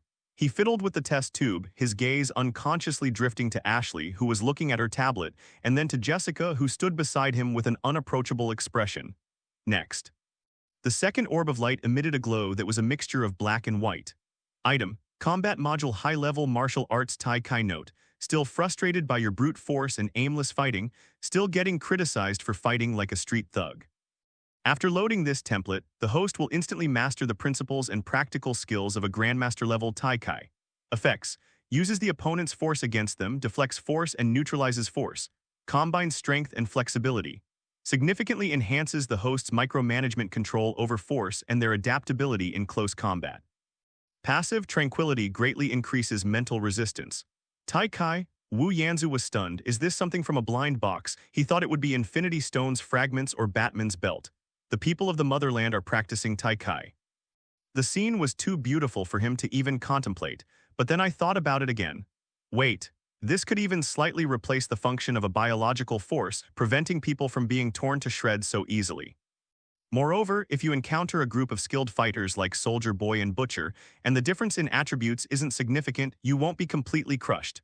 Wu Yanzu had a sudden thought and directly selected to load. Wah. A cool current instantly flowed through my body and then into my brain. Countless fragments of memory emerge, connect, transform, send, Canada Uanus, letter 1D17, the 5 consecutive whips are warding off, pulling, squeezing, pressing, picking, splitting, elbowing, and leaning. That mysterious and profound feeling, along with the violent and destructive power within him, produced a strange chemical reaction. He tried moving his fingers. Previously, his power was like a raging flood, either bursting its banks and submerging everything or being blocked completely.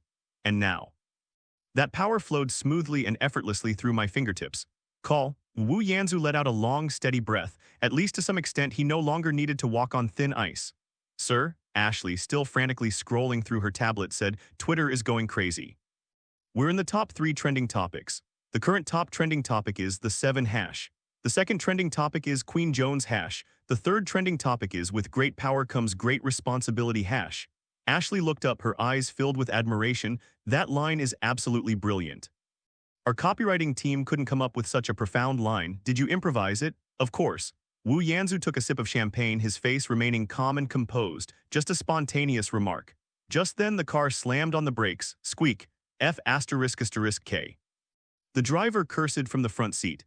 A drunk guy just dashed out. It has enormous inertia. Caught off guard, Ashley screamed, the tablet flying from her hand, and she tumbled forward, about to crash into the hard table in the car. Jessica Jones, who was standing nearby, reacted quickly and was about to reach out to grab it, but someone was faster than her. Wu Yanzu remained seated, his back never even leaving the chair. His left hand, as if boneless, floated out lightly. Just as Ashley was about to make the impact, he gently placed the back of his hand on Ashley's shoulder. A swipe, a band. In that instant, Ashley's forward momentum vanished without a trace, like a clay ox sinking into the sea. She felt herself being gently pulled back into her seat, her hair perfectly in place. Ashley, still shaken, touched her face. I'm all right." Jessica Jones's hand froze in midair, her eyes wide. She had strength, she knew how much inertia the sudden braking had caused.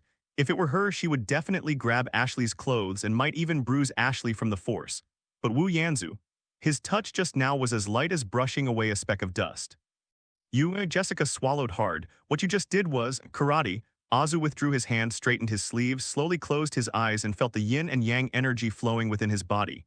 "No, Your Majesty, this is called Kung Fu." Ballroom at the Four Seasons Hotel, Wilshire, Beverly Hills. A celebratory dinner for Homelander, Origins, is being held here. Compared to the clamor of the premiere, this is a celebration of power and capital. Hollywood moguls, Wall Street tycoons, and political figures mingled amidst clinking glasses and gleaming robes. Wu Yanzu changed into a dark blue velvet suit, holding a wine glass, and moved with ease among these important people. "Mr. Starr, congratulations. This is absolutely a miracle in film history. Anthony, we are very optimistic about Star Group's stock price next quarter. Homelander, I have a niece who works at the Pentagon and admires you very much." He smiled and made polite responses, but his eyes were fixed on Jessica Jones in the corner. This newly crowned Queen Jones is clearly extremely uncomfortable in this kind of setting. She held a glass of champagne in her hand, but stood there stiffly as if she were holding poison. Several wealthy businessmen were surrounding her, their eyes roaming brazenly over her still-on-the-rack bodysuit. "Oh dear Miss Jones, this outfit really flatters your figure. Would you be interested in having some photos taken on my yacht?" Jessica's fists were hard. She felt she was about to shove the heads of those old lechers into the champagne tower. Just a second before she was about to explode, a hand gently rested on her shoulder. "I'm sorry, everyone." Wu Yanzu appeared behind her, his face bearing a warm smile, but the twitching in his brows made one dare not act rashly. "This lady is mine tonight." The wealthy businessmen, upon seeing that he was from their homeland, immediately changed their tune. "Oh, of course, Mr. Starr, please." They tactfully dispersed. Jessica breathed a sigh of relief, her shoulders slumping. F***K, thank you. "Don't thank me," Wu Yanzu said in a low voice, a hint of warning in it. "Straighten your back, Queen. You're a member of the Super 7, not a streetwalker waiting for business." Jessica's fleeting sense of gratitude was instantly dispelled by anger. "Can't you even utter a single human word? I'm teaching you." Wu Yanzu, holding his wine glass, scanned the room. "Look at those people, Jessica. They have money and power. But before me, they have to bow their heads. Why? Because I have power, and now I've turned that power into a commodity they crave." Wu Yanzu pointed to Ashley, who was chatting happily with a high-ranking military official not far away. "Do you see? What we need to do is not just be heroes, but also power." "I don't need these," Jessica said coldly. "I just want—" "What are you thinking, going back to Hell's Kitchen to catch a thief?" Wu Yanzu scoffed. "But—" "No buts," Wu Yanzu interrupted her. "By the way, starting tomorrow, your special training will be doubled." "What? Your fighting skills are terrible." Wu Yanzu took a sip of his drink. "You only know brute force. If you encounter a real opponent like that Hulk or Thor, you'll be beaten to a pulp. I will teach you myself." Jessica was stunned. "Personally teach?" Looking at Wu Yanzu's profile so close to hers, she didn't feel much repulsion. Instead, she felt a faint, almost imperceptible anticipation. "As long as you're not afraid of me beating you to tears," Jessica retorted defiantly. "Ha." Wu Yanzu laughed as if he had heard a joke. Just then, a commotion arose at the entrance of the hall. The crowd automatically separated. A man wearing a black trench coat, an eye patch, and a shiny bald head strode in. Even in such a gathering of celebrities, the chilling aura of a secret agent emanating from him still made the surrounding temperature drop several degrees. Nick Fury, director of SHIELD. He didn't come alone. Behind him were Hawkeye Clint and Black Widow Natasha Romanoff, whose face didn't look good. Wu Yanzu narrowed his eyes. Oh, what a rare guest. He put down his wine glass, straightened his cuffs, and took the initiative to greet her. "Chief Fury," Wu Yanzu's booming voice drew everyone's attention. "What brings you here?" "Are you here to celebrate my movie's box office success?" Nick Fury stopped in front of Wu Yanzu, staring intently at him with his one eye. The movie was good, Star. Fury's voice was flat, revealing no emotion. Especially the ending, very creative. Creativity originates from life, director, Wu Yanzu said with a smile. We're not here to talk about movies, Fury cut to the chase. We're here to talk about your Super 7. Oh, Wu Yanzu raised an eyebrow. That's a trade secret.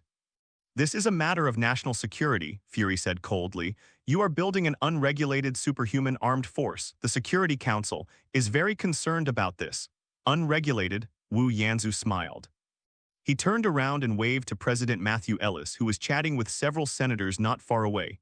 Mr. President, there's some misunderstanding here. Perhaps you could help Director Fury clear things up. President Ellis walked over, holding a wine glass. He looked radiant, and his approval ratings had rebounded considerably thanks to Homelander's support. Nick, the president said, looking at Fury with a hint of displeasure, this is a private event. Furthermore, Homelander's team has direct authorization from the White House. Direct authorization? Fury's expression changed. Mr. President, this concerns national security. Nick, the president interrupted him. I think we need more options. SHIELD seems a bit overwhelmed lately. This statement directly hit Fury where it hurt. The revelations from the Rising Tide organization have left SHIELD in a state of chaos, and the internal investigations have created widespread anxiety. Fury gave the president a long look, then glanced at Wu Yanzu standing beside him. He understood. The tide has turned. At least politically, he can no longer touch Homelander. Very good. Fury nodded, since it's the president's decision. He turned to Wu Yanzu. But Star, I must remind you. Fury stepped forward and whispered in a voice only the two of them could hear. You manipulated public opinion, you courted politicians, you even recruited that hacker girl. You think you're in control of everything. But this world is far more complex than you think. Some things lurking in the shadows are ancient and dangerous. Wu Yanzu looked at the one-eyed creature and simply smiled. He leaned close to Fury's ear and whispered back, Nick, do you know why I'm not afraid of shadows? Because a dangerous red glint appeared in Wu Yanzu's eyes. I am the sun. Fury's pupils suddenly contracted. The two stared at each other for 3 seconds. The air seemed to freeze. Let's go. Fury flicked his sleeve and turned to leave. Natasha glanced at Wu Yanzu, hesitated, then sighed and left with Fury. Watching the S.H.I.E.L.D. team slink away, Wu Yanzu's smile deepened. Christmas hasn't arrived yet, and it hasn't snowed in New York, but the city is buzzing like it's been thrown into a giant microwave oven. Not because of the holiday, but because of that damn reality show, Who's Next Superhero? At this moment, Water International Media's propaganda machine is like a turbine fully fueled, running at full power. From Sunset Boulevard in Los Angeles to Millennium Park in Chicago, from the beaches of Miami to rainy nights in Seattle, you can't escape it, and you can't avoid it.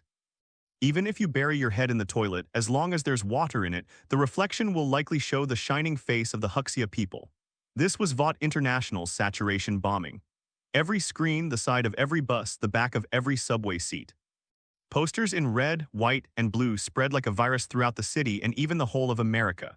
In the center of the poster, Homelander points a finger at you, his deep blue eyes seemingly able to see through to the humblest desires in the depths of your soul. Below are lines of text depicting burning flames. Who is the next? No matter who you are, no matter where you come from, if you have talent, Walter will give you wings. On the large screen, the promotional video is playing on a loop 24 hours a day. Homelander and Queen Jones were at the forefront, followed by 5 black silhouettes waiting in vain. A deep male voice boomed from the screen. This isn't just a show, it's a ticket to Mount Olympus. Millions in prize money, that's the starting price. Global endorsements, that's standard practice. Most importantly, you'll be fighting alongside the Homelanders. Registration period, December 24, 2012, January 1, 2013. Don't let your talent rot in the sewers. An unnamed farm in Kansas.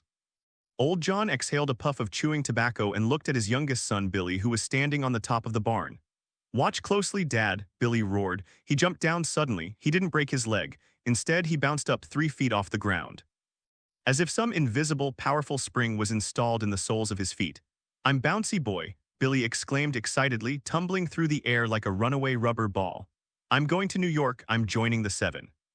Old John sighed and roared, get down here, you idiot, feed the pigs first. But a glimmer of hope flashed in his eyes. Maybe, this kid really can do it, that's tens of millions of dollars, a high school in Ohio. The nerd who always got stuffed into the locker by the football captain is currently hiding in a toilet stall. Bangs, bangs, bang, come out, Four Eyes, I know you're in there. The bully outside was kicking the door. The nerd pushed up his glasses and looked at himself in the mirror. He took off his glasses and his body began to become transparent, disappearing completely into the air. "You're finished." A whisper echoed in the air, "when I get to Walter. When I become the Seven, I'm going to hang all your underwear on the flagpole." This is Miami, Florida, the backstage area of a cheap nightclub. "Hurry up, the next one is Fiery Lady, don't keep the guests waiting." In the dressing room, Angela looked at herself in the mirror. She had a head of brilliant red hair, but what was most special was that when she was emotional, her fingertips would flow with a light like liquid flame. "I'm leaving." Angela suddenly stood up and threw the revealing dance costume into the trash can. "What? Are you crazy? You still owe the boss money," the agent screamed. "Tell that fat B********. Angie stretched out her hand, a ball of blazing fire coalescing in her palm, instantly burning a large hole in the makeup mirror. "I quit." She looked at the firelight reflected in the mirror, her eyes sharpening. "I'm going to New York. I'm going to Walter." On this vast land, countless freaks hidden in the shadows saw the light for the first time. Many others, who were considered outcasts, ostracized, and forced to eke out a living in circuses or underground boxing matches, now raised their heads. The people of the motherland were right, this is a ticket that transforms them from monsters into gods. Desire, like weeds, grows wildly on American soil. Eastern Europe, Sokovia, Hydra's secret base. There is no sunlight here, only a cold blue glow, the radiation emanating from the mind gem on the scepter. Baron Wolfgang von Strack stood before the bulletproof glass, his spectacles reflecting a cold, eerie light. "It seems our American friends have stirred up quite a commotion." Strucker looked at the tablet in his hand, which displayed the promotional page for the Walter Reed reality show. "Who's the next superhero?" He scoffed, such typical American arrogance, turning evolution into entertainment, power into a commodity. "But he succeeded, sir. Dr. Lister, standing behind him, adjusted his glasses. "He's building a superhuman army, and legally so." Strucker turned around and looked at the center of the laboratory, where two figures in lab coats stood, one man and one woman. Wanda Maximoff sat cross-legged on the ground, red energy swirling around her fingertips like living blood vessels. She stared blankly into the void, a hint of neurotic anxiety in her eyes. Her brother, Peter Romaximov, was like a cheetah trapped in a cage. He paced back and forth in the cramped space, moving so fast that he was only a fleeting silver blur. The twin brother and sister lost their parents when they were 10 years old in a missile attack by Stark Industries, becoming war orphans. This tragedy became a turning point in the siblings' lives, sowing the seeds of hatred towards Tony Stark. Driven by revenge, the adult siblings volunteered to participate in Hydra's secret experiments.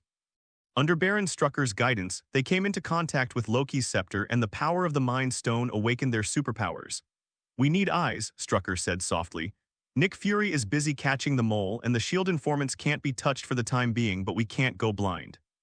We need to know what exactly is this so-called Wolverine, what is the source of Homelander's power." Strucker pressed the communication button. "Pietro, stop." The silver afterimage in the cell froze in an instant. Pietro stopped in front of the glass, looking impatient. "And what kind of test is it now, Baron?" Pietro's tone was barbed. "Is it to make me run faster than a bullet or to smash through this wall?" "No, this is a mission." Strucker placed the tablet against the glass, displaying the poster for Who is the Next. Vought International is recruiting superheroes. "Ha," Pietro laughed, a scornful laugh. "A superhero? You mean like that Iron Turtle Stark, waving like a clown in front of the camera?" "Exactly." Strucker said expressionlessly, "I need you to participate." "What?" Wanda, who had been silent in the corner, suddenly looked up, her eyes blazing with a red light. "No, Pietro isn't going anywhere." "Wanda, calm down." Strucker's voice came through the loudspeaker. "This is for the innocent people who perished in Sokovia and for your parents." He looked at Pietro. "Stark's in America, the Avengers in America, and this Homelander. He's an American B******D2. We need to infiltrate his inner circle. I want you to become a member of the Seven." Pietro looked at Homelander's perfectly smiling face on the poster, then glanced at Wanda behind him. "I'll go," he said. "Pietro," Wanda rushed over and grabbed his hand. "That's America, that's the enemy's headquarters." "That's the fun, isn't it?" Pietro flashed a confident, even arrogant smile. He looked at Strucker. "But I have a condition." "Explain." "If I become one of those 7 superstars." Pietro's eyes turned cold. "I need your promise that no one will ever touch Wanda again. No experiments, no pain." Strucker paused for 2 seconds, then smiled. "Make a deal. Get ready, Pietro, your flight departs in 6 hours. Remember, your current identity is that of a refugee from Eastern Europe yearning for the American dream. Americans love this persona." Pietro snorted coldly. "Since it's a reality show."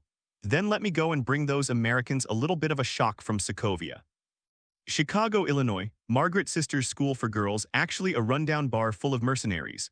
The air here is composed of 90% nicotine, 5% cheap alcohol, and 5% the smell of vomit. Wade Wilson sat on a high stool in the far corner of the bar. He was wearing a dirty red hoodie with the hood pulled down low and a makeshift mask that looked like it was made from red thermal underwear. Weasel, another one. Wade tapped the bar. Don't spit in there this time.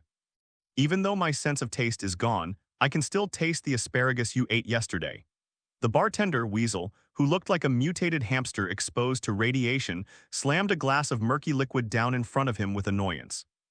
You already owe me $300, Wade. This isn't a charity. Even though it's called a school, I can't teach you how to be a person. $300? Impossible. Wade exaggeratedly clutched his chest. I just pulled off a big one last week. I helped that drug dealer find his lost chihuahua. Then you sold the chihuahua to another drug dealer, making money twice, only to lose it all in Scar's betting game. The Weasel ruthlessly exposed him. And that drug dealer is now offering a $5,000 reward for your dog's head. That's because he doesn't know how to appreciate things. That dog clearly prefers its new owner. Wade grabbed his glass and downed it in one gulp. The alcohol flowed down his throat, scraping like a razor blade. Cool, but he was still in pain. It hurts all the time. Ever since that damned lab explosion in 1989, every inch of his skin, every nerve has been screaming. His cells were constantly dying, only to regenerate wildly under the catalysis of the cosmic cube's energy. It's like having a party with 10 million ants in his veins, and it's a heavy metal rock party at that. Only by talking incessantly, spouting nonsense, can I distract him and prevent him from going insane. Okay, I am a bit having some cash flow problems right now. Wade sighed, reached into his hoodie pocket and pulled out a crumpled coupon. A buy one get one free burrito coupon to settle your drinking debt. How about it?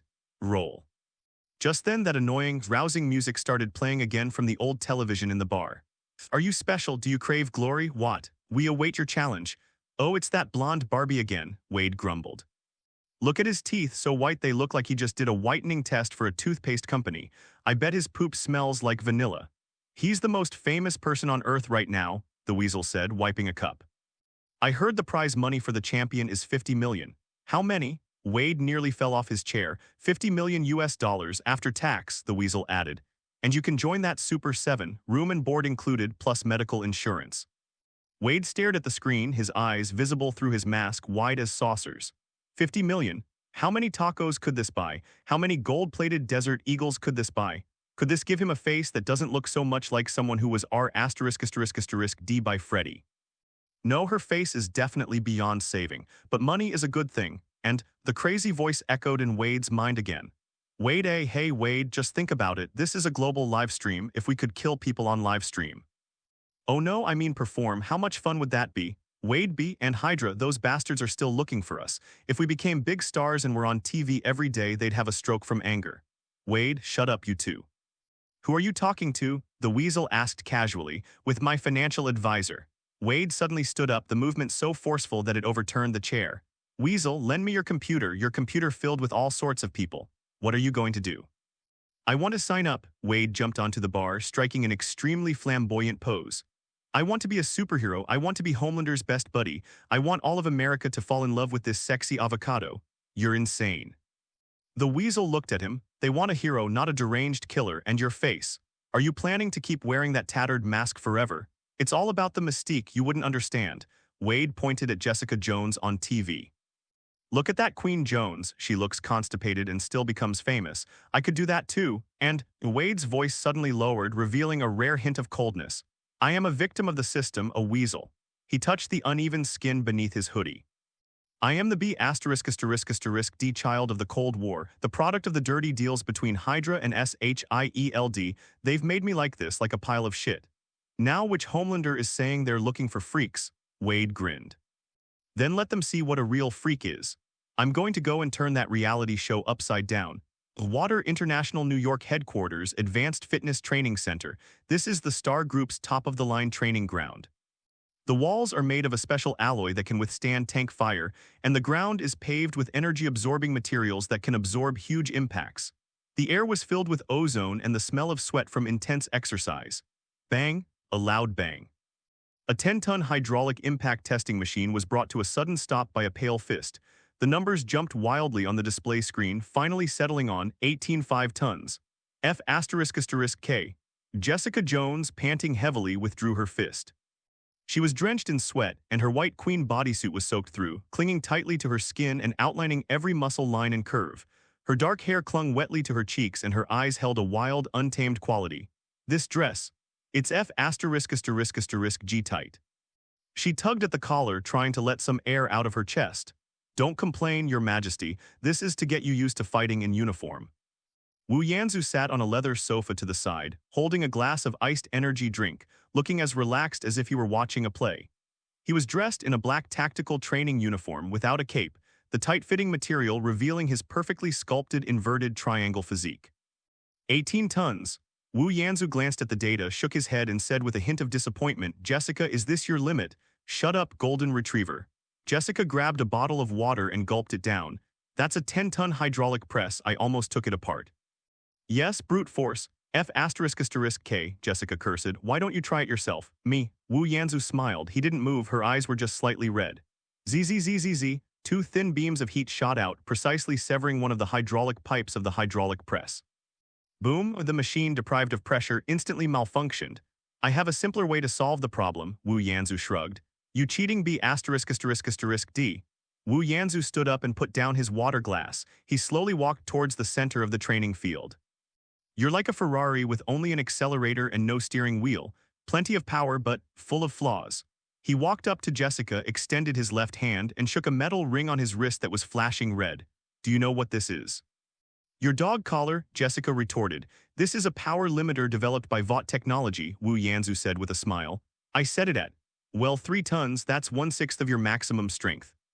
If I use more force than this value, the bracelet will sound an alarm and release a high-voltage electric shock to punish me." "What do you mean?" Jessica frowned.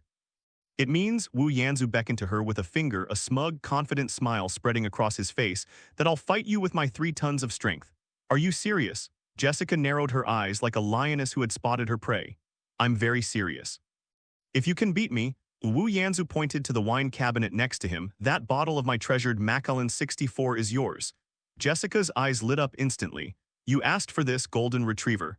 Jessica cracked her neck. "Don't go crying to your mother." Boom! Before Wu Yanzu could react, Jessica had already shot off like a cannonball.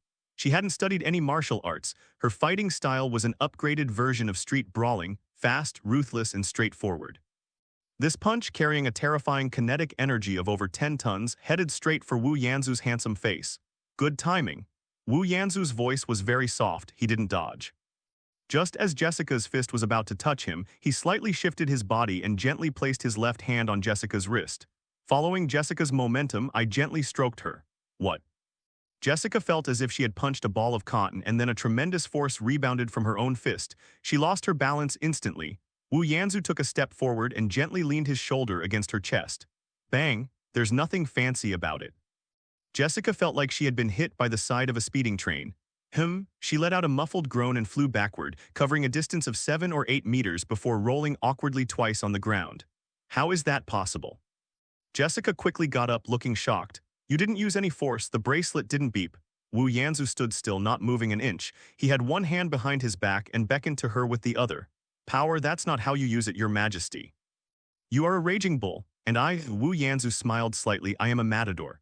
"Again, go to hell." Jessica was furious. She charged forward again. This time she unleashed sweeping kicks, hooks, and even wild, unpredictable punches. Bang, crack, boom. The sounds of bodies colliding echoed across the training field. But every time, really every single time, no matter how Jessica attacked, Wu Yanzu always managed to deflect her attacks with the slightest resistance. He was like a slippery eel, yet also like an unshakable mountain. Use their strength against them. Wu Yanzu caught Jessica's flying kick, spun her around, and sent her spinning like a top in the air before slamming her hard onto the mat, using minimal force to achieve maximum effect. The moment Jessica threw her punch, he flicked the nerve in her elbow with 2 fingers, and Jessica's entire arm went limp instantly. 10 minutes later. Huff, huff, huff, Jessica Jones lay sprawled on the ground, drenched in sweat. Her white bodysuit was completely soaked and clung tightly to her skin. And Wu Yanzu, he stood to the side, breathing steadily, his hair perfectly styled, not even a drop of sweat on his face. That damn bracelet, it never rang even once from beginning to end. I I hate you, Jessica said desperately, staring at the ceiling. I know. Wu Yanzu walked over and extended his hand to her. Jessica hesitated for a moment but still took his hand. Wu Yanzu gently pulled her up. What kind of magic is this? Jessica rubbed her aching shoulders. This isn't karate and it's not boxing. This is called Tai Chi, Wu Yanzu said, uttering that ancient term, Eastern wisdom. Do you want to learn? Jessica looked at him, then at the bottle of Macallan she hadn't yet received. If I learn it, can I beat you up? Theoretically, yes, at least. It would prevent you from being tossed around like a rag doll by the Hulk. Teach me. Jessica gritted her teeth. For that bottle of Macallan, and also to avoid being looked down upon by that blonde B********. Very good. Wu Yanzu's smile deepened. Come on, stand still. Wu Yanzu walked behind Jessica. Tai Chi emphasizes listening to the opponent's energy. You need to use your body to feel the flow of your opponent's power, not just your eyes. Relax. His hands were placed on Jessica's shoulders. Jessica's body stiffened for a moment. The father's hands were warm and large. Even through the thin, tight-fitting clothes, she could clearly feel the lines and warmth of his palms. I told you, relax. Wu Yanzu's voice was right next to her ear, his hot breath hitting her earlobe and giving her goosebumps. Could you not get so close? Jessica shifted uncomfortably. This is close combat, Jessica, Wu Yanzu said, spouting nonsense with a straight face. Tai Chi is all about close quarters fighting. How can I teach you to generate power if I don't stick close to you? Straighten your back. He placed one hand on Jessica's lower abdomen and the other hand on her lower back. This is the danshin. Sink your chi to the danshin. Tuck in your stomach. He applied slight pressure with his palm, pressing it inward. Jessica had to take a deep breath and tighten her core. Their bodies were now almost completely pressed together. Wu Yanzu's broad, hard chest pressed tightly against Jessica's sweaty back. With each breath, a subtle friction occurred between the two layers of bodysuit. Jessica was in turmoil. She is an adult woman whose life is a mess, but her physiological functions are normal. The man behind me is Homelander. He is the sexiest man in the world and also the strongest known male on Earth. The intense hormonal aura emanating from him was like a net enveloping her. Focus. Wu Yanzu felt the stiffness in the woman's arms and her heart racing. He was secretly pleased, but on the surface he acted like a strict father. Don't think about those messy things. Feel my power. He grabbed Jessica's wrist and drawing her hand made a circle in the air. This move is called cloud hands. His movements were slow and gentle, but he placed his body weight on Jessica, guiding her center of gravity to shift. Spread your legs a little wider. He gently pushed Jessica's legs apart with his knee, allowing her to assume a more stable horse stance. This pose, Jessica blushed. This position was too embarrassing. Are you sure this is practicing martial arts? She bit her lip, her voice trembling slightly. Of course, Wu Yanzu said seriously, this is called horse stance, the most basic of all. Now follow my rhythm, inhale. Wu Yanzu whispered the order in her ear. The vibrations in his chest traveled through his bodysuit to Jessica's back, sending a tingling sensation through her. Exhale. His hand slid down Jessica's arm, correcting the angle of her elbow. My fingertips traced the sensitive inside of her arm. Jessica trembled and almost collapsed into his arms. Hold on, Wu Yanzu put his arm around her waist. Look, your stance is unstable, you need to practice. At this moment, Wu Yanzu's inner monologue was in a completely different style. Hehe, this Walter bodysuit is really good quality, the feel is top-notch. Wow, is this the physical ability of a superheroine? That waist, that elasticity, it's incredible. Jessica may look fierce usually, but when she blushes like this, it's such an adorable contrast. This Tai Chi master module in the system is practically a dating app. What's this listening to force? This is practically feeling force. But outwardly he still maintained a look of disappointment and frustration. Jessica, your heart is beating too fast. Tai Chi emphasizes tranquility. He criticized it in a very serious tone. How can you achieve anything great like this? How can you be the face of the Super 7? I tried my best. Jessica was filled with shame and indignation. She tried to push him away. You stay away from me, I'll practice by myself. She turned around, ready to explode. But when she saw Wu Yanzu's deep blue eyes, she was stunned. What eyes they were, focused, serious, and even a little stern. He seemed genuinely teaching her. There wasn't a trace of frivolity in his manner. It was as if a strict teacher was instructing a slow-witted disciple. Jessica instantly felt incredibly disgusting. People from our motherland, busy with countless affairs of state, have humbled themselves and personally taught you this unparalleled martial art. You're really only thinking about him taking advantage of you. Jessica Jones, you're a hopeless B******ch, she cursed at herself inwardly. I'm sorry. Jessica lowered her head, her face as red as a tomato. I was daydreaming, it's all right. Azu patted her shoulder generously. I know my charm can sometimes be a distraction. One more time. Azu pasted it on again. This time we'll practice pushing hands. The two were facing each other, hands pressed together. Feel my power. Here it comes. Azu's hand rotated and entwined in her palm. This is an extremely ambiguous gesture. The distance between the two was less than 10 centimeters. Their breaths mingled. Jessica could even count Wu Yanzu's long eyelashes.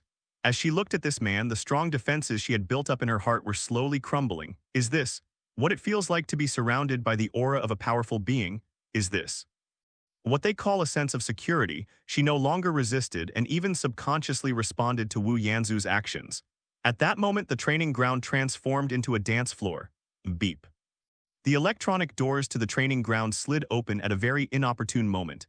Sir, there's something in the lab. Ashley burst in, her high heels clicking on the floor, then she froze. She glanced at Jessica, whose face was flushed and covered in sweat, then at Azu, whose hand was gripping her wrist and whose face was only 10 centimeters away from hers. Her expression instantly became quite interesting. Did I come at the wrong time?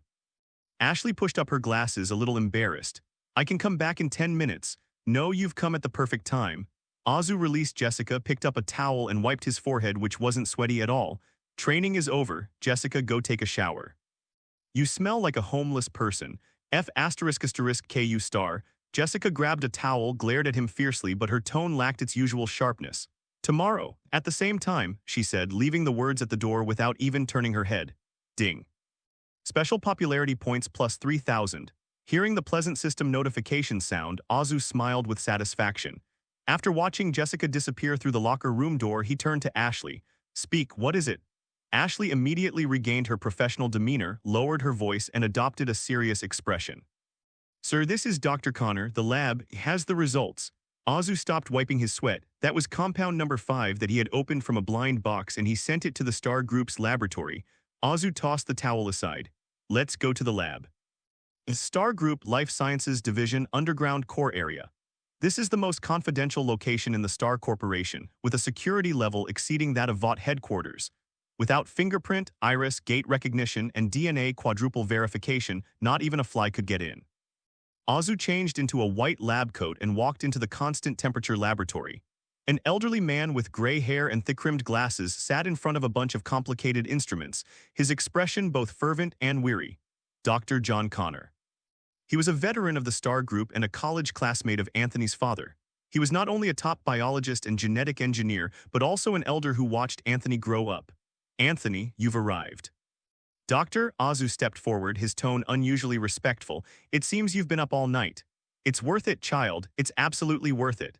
Dr. Connor pointed to the blue liquid under the microscope, which was the original solution for the blind box that Wu Yanzu had given him. This is simply a masterpiece of God. Connor's voice trembled. This molecular structure, this energy density, it completely defies all our common sense about biology. It can rewrite DNA, giving cells almost unlimited energy. Can you replicate it? Azu cut straight to the point. Connor's eyes dimmed slightly. Cannot. He shook his head and sighed. It's too perfect. Its synthesis process is beyond our current technological understanding. Several of the catalyst elements don't even exist on Earth. I even suspect it wasn't created under the physical rules of this universe. As expected, if a system's mechanisms were so easily cracked by Earth's technology, that would be a bug. Azu wasn't disappointed. He simply asked calmly, so it's bad news? No, that's just the truth. Dr. Connor suddenly changed the subject, a glint of shrewdness in his eyes. While we can't perfectly replicate the original, through reverse engineering, we've cracked part of its working mechanism. He pressed a button. A robotic arm in the lab moved a metal tray over. The glass test tubes were neatly arranged on top. The liquid inside was no longer a pure azure blue, but had turned into a fluorescent emerald green. What's this? Azu picked up one. We call it TVEX, Dr. Connor explained. We cannot stabilize that kind of permanent gene rewriting. The original energy is too strong. If we force replication, the experimental subject will explode within 3 seconds. So, we diluted it and added an inhibitor, making it a temporary state. Azu looked at the green potion in his hand, his eyes flickering slightly. Effect. Incredible. Dr. Connor pulled up a set of data. After the injection, an ordinary person can gain superhuman physical abilities within 10 seconds. Strength increases by approximately 20-50 times, skin hardens to withstand a 9-bullet, pain perception is reduced, and adrenaline surges. Some individuals may even develop extremely subtle special abilities such as releasing a spark from their hand or releasing high-voltage electricity. Time limit. 20 minutes later, Connor said, opening his palms. 10 minutes later, the drug's effects will rapidly wear off and the user will feel extreme fatigue and hunger. What about the side effects? Azu asked, getting to the crucial point. Dr. Connor's expression turned serious. That's the biggest problem, Anthony. This energy is toxic to the human body. Inhibitors can only slow it down, not eliminate it. It can only be eliminated through the body's own metabolism. Using one vial within 24 hours will have no effect. However, using 2 vials consecutively will have the strengthening effect and place a significant burden on internal organs. If you use 3 vials consecutively, Connor adjusted his glasses, the human immune system will develop permanent antibody tolerance. That means using it after that will be like drinking water, it will have no effect whatsoever. In severe cases, it could even lead to genetic disruption. Moreover, production is extremely difficult. We need to purify specific isotopes. Even with the current classified production line operating at full capacity, the daily output is only 100 vials, 100 pieces. Azu fiddled with the green test tube, a 20-minute Hulk experience card. It has low yield, exhibits drug resistance, and has side effects. It sounds like a defective product, but in Azu's eyes, nothing is useless. From another perspective, this is the perfect product. If it's a permanent enhancement, he really wouldn't dare sell it casually. What if he creates a bunch of uncontrollable superheroes? What will happen to his dominance? But these temporary limited edition items are the best means of control. Doctor, you're a genius. Wu Yanzu smiled with satisfaction. Ashley, this thing is currently classified as top secret. Only Vought's core special operations team, the future Super 7, and reserves are allowed to use it. He couldn't help but imagine his private bodyguard, each member of whom could transform into the Hulk for 10 minutes in a crucial moment. The scene was so beautiful. But Anthony, Dr. Connor hesitated, the board of directors at Star Corporation. They keep asking us what we're developing. The investment is too large. We need a product that can be brought to market. Products already on the market? Wu Yanzu smiled. He put the green temporary number 5 back on the tray. Doctor, dilute this stuff another 10,000 times. What? Connor was stunned. 10,000 times? That means there's no enhancement effect at all, at most. At most, it'll make you feel mentally uplifted like you've taken a low-concentration stimulant. That's enough. Wu Yanzu turned around, the hem of his white coat drawing an arc in the air. What we're selling is a dream. He snapped his fingers at Ashley. Ashley, record. Initiate the production plan for water super functional drink. Recipe: 1000 TVEX dilution, plus lots of sugar, caffeine, taurine, and most importantly, make it blue. He turned to look at the stunned Dr. Connor and the excited Ashley and continued. Set up the production line. I want this jar of blue syrup on the shelf of every 7-Eleven in America within a month. The price will be 10 times that of regular water energy drink. Ashley gasped. 10 times? Would anyone buy that? They'll be scrambling to buy them. Wu Yanzu confidently straightened his collar. Because my face is printed on the bottle. Moreover, we're going to do something big. Wu Yanzu's eyes flashed. We'll hide a golden voucher in every 1,000,000 bottles of beverages. A gift certificate? Yes. Those who receive the gold voucher will have the opportunity to visit Vought's headquarters and, more importantly, have the chance to experience a real TVEX. Of course, we'll package it as a mystery prize. Wu Yanzu smiled like a devil. Think about it, Ashley. How much sugar water will the entire American population drink for that one dose of medicine that will make them superhuman for 10 minutes? Ashley's eyes had become a symbol of money. Sir, you really are a business devil. No, I am a Homelander. Wu Yanzu walked out of the laboratory, his silhouette stretching long under the cold light. Winter always comes suddenly in New York. It seems like just last night we were complaining about the bleak autumn wind, and this morning the whole city is covered in snow. Vought Headquarters Advanced Training Center. The temperature control system here precisely maintains the room temperature at 22 degrees Celsius. Bang! A dull thud of flesh colliding echoed in the training room. Jessica Jones was sent flying again, sliding 5 or 6 meters across the energy-absorbing floor before coming to a stop by crashing into the guardrail. Her white practice clothes were soaked with sweat, clinging tightly to her body and outlining the curves that rose and fell with her heavy breathing. F***K, Jessica lay sprawled on the floor, gasping for breath, her chest heaving. This is completely illogical, you're cheating. This is physics, my dear. Wu Yanzu stood in the center of the field, one hand behind his back, the other slowly retracting in a finishing gesture.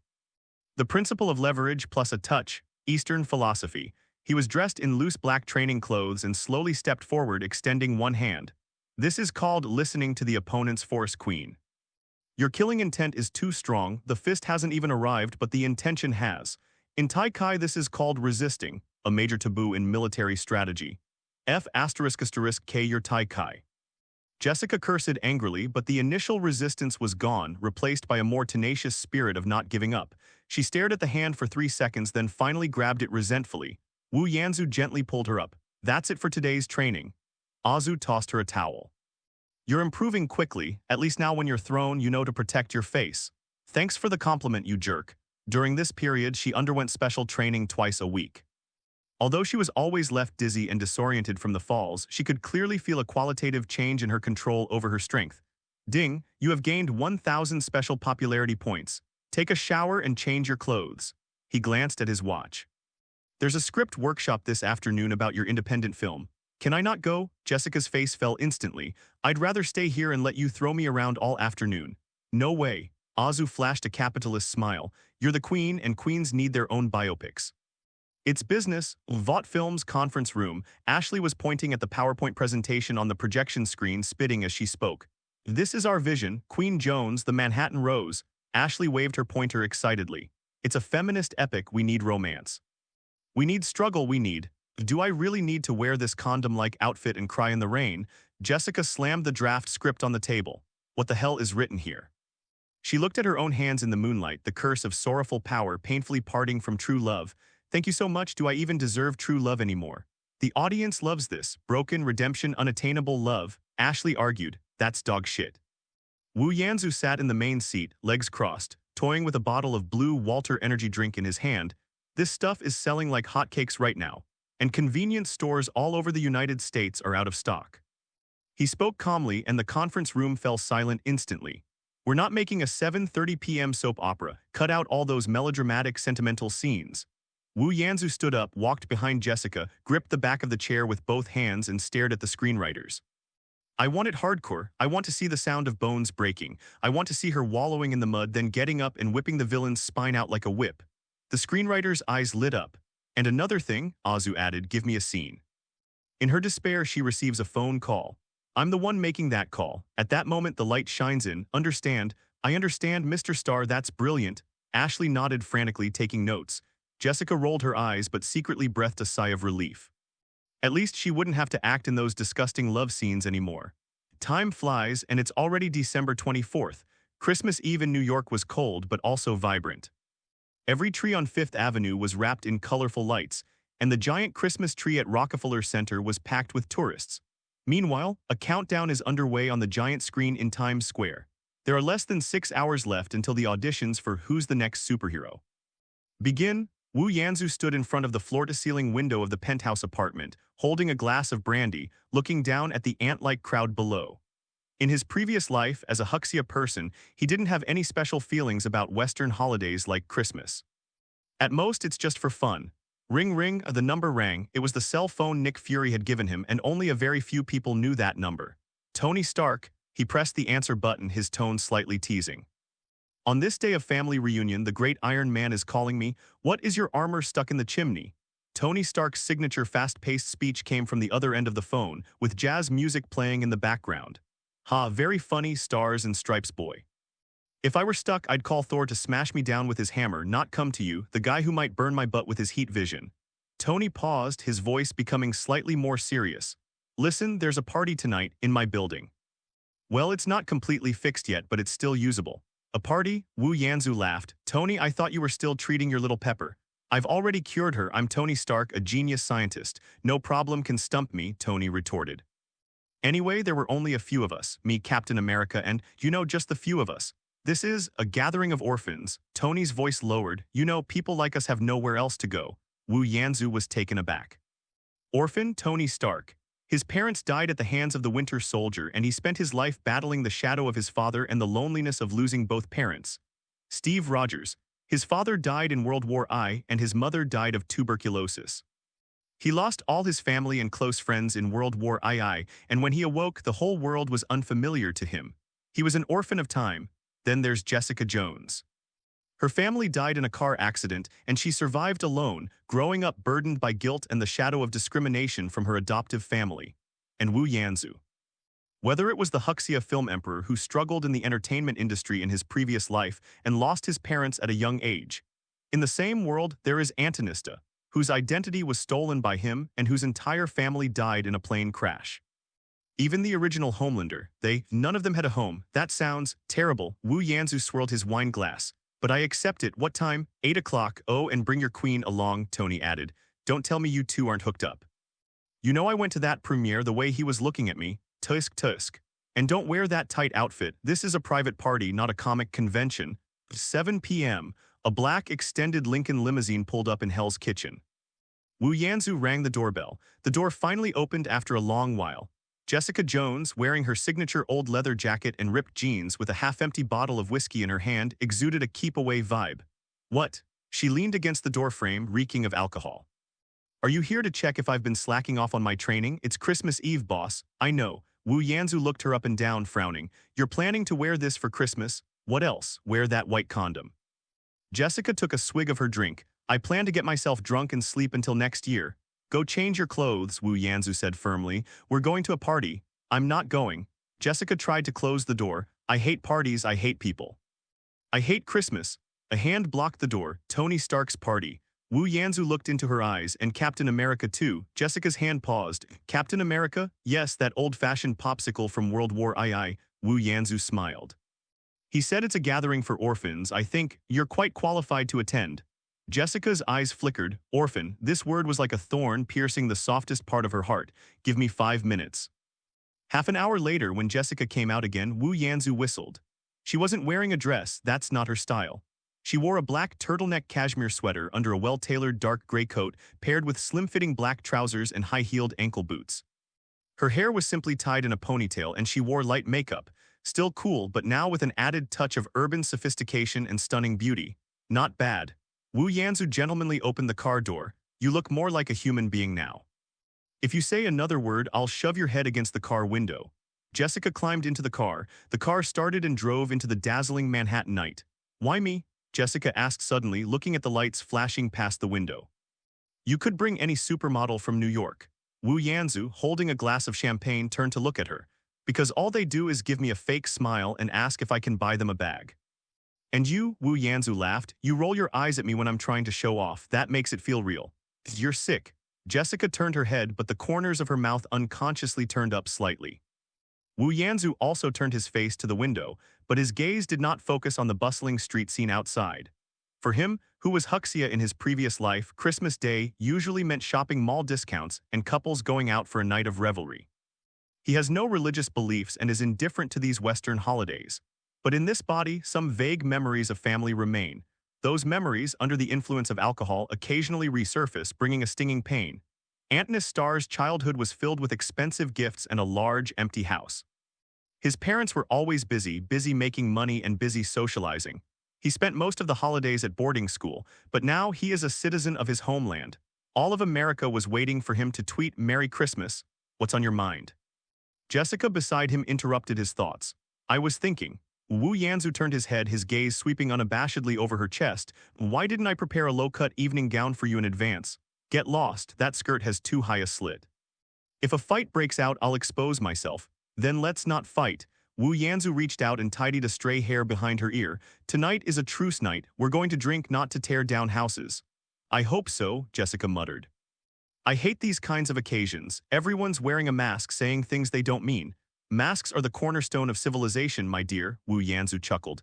Without masks, humanity would have torn each other apart long ago. And what about you? Jessica suddenly looked him straight in the eye. Are you wearing a mask, Anthony? Wu Yanzu was taken aback. He looked into Jessica's brown eyes where a flawlessly handsome man was reflected. Wu Yanzu slowly leaned closer, their noses almost touching. I am the mask itself. In the former Stark Tower, now Avengers Tower. The elevator doors opened and Jarvis's gentle voice rang out. Welcome, Mr. Starr, Ms. Jones. Mr. Stark is waiting in the living room. There was no loud music in the living room, only the soothing sound of vinyl records turning. Outside the huge floor-to-ceiling windows, snowflakes danced in the air while the lights of New York City twinkled. Tony Stark, dressed in a somewhat comical reindeer sweater and holding a wine glass, stood by the window, lost in thought. Steve Rogers, dressed in a beige sweater, looked like a friendly older brother next door, sitting on the sofa looking at a picture book. Hearing footsteps, he turned around, a cynical smile on his face. "Wow, look who's here," Tony exclaimed dramatically, arms outstretched. "Our American icon and his cool queen. Seriously, Anthony, did you cut up the flag on your suit? There are even stars embroidered on it." Tony.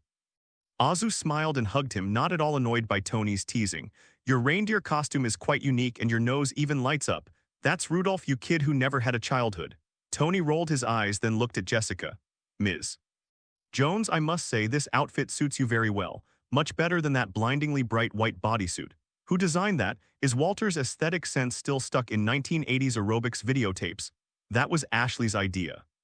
Jessica poured herself a glass of wine without hesitation, downing half of it in one gulp. "I also thought it looked like a condom." Steve Rogers, who was walking over from the side, almost spat out the eggnog he was drinking.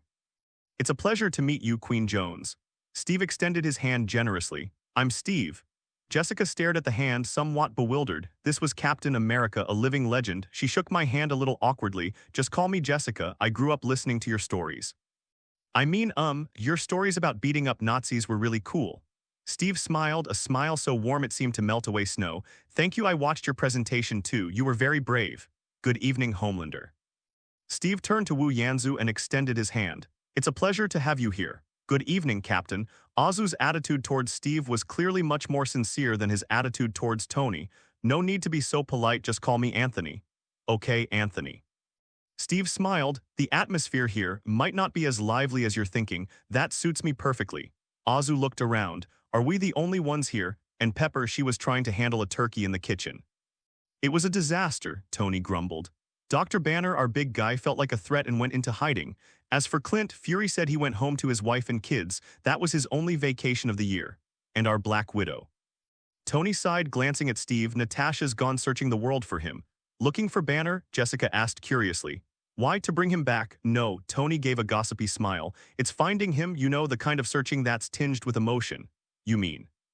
Jessica's eyes widened. "Black Widow and the Hulk, Beauty and the Beast." "Bingo," Tony snapped his fingers, winking. "I hacked into S.H.I.E.L.D.'s communications channel. Don't tell Fury that one I'd be *****D the messages Natasha sent Banner." Tusk, they were so heartfelt. Something like, "Hey, big guy, the sun's gone down." "I'm sick of hearing it. Seriously, I don't understand. Why would Natasha like that guy who turns green?" "Because he's bigger," Jessica suddenly blurted out. Steve, who had just taken a sip of wine, spat it out.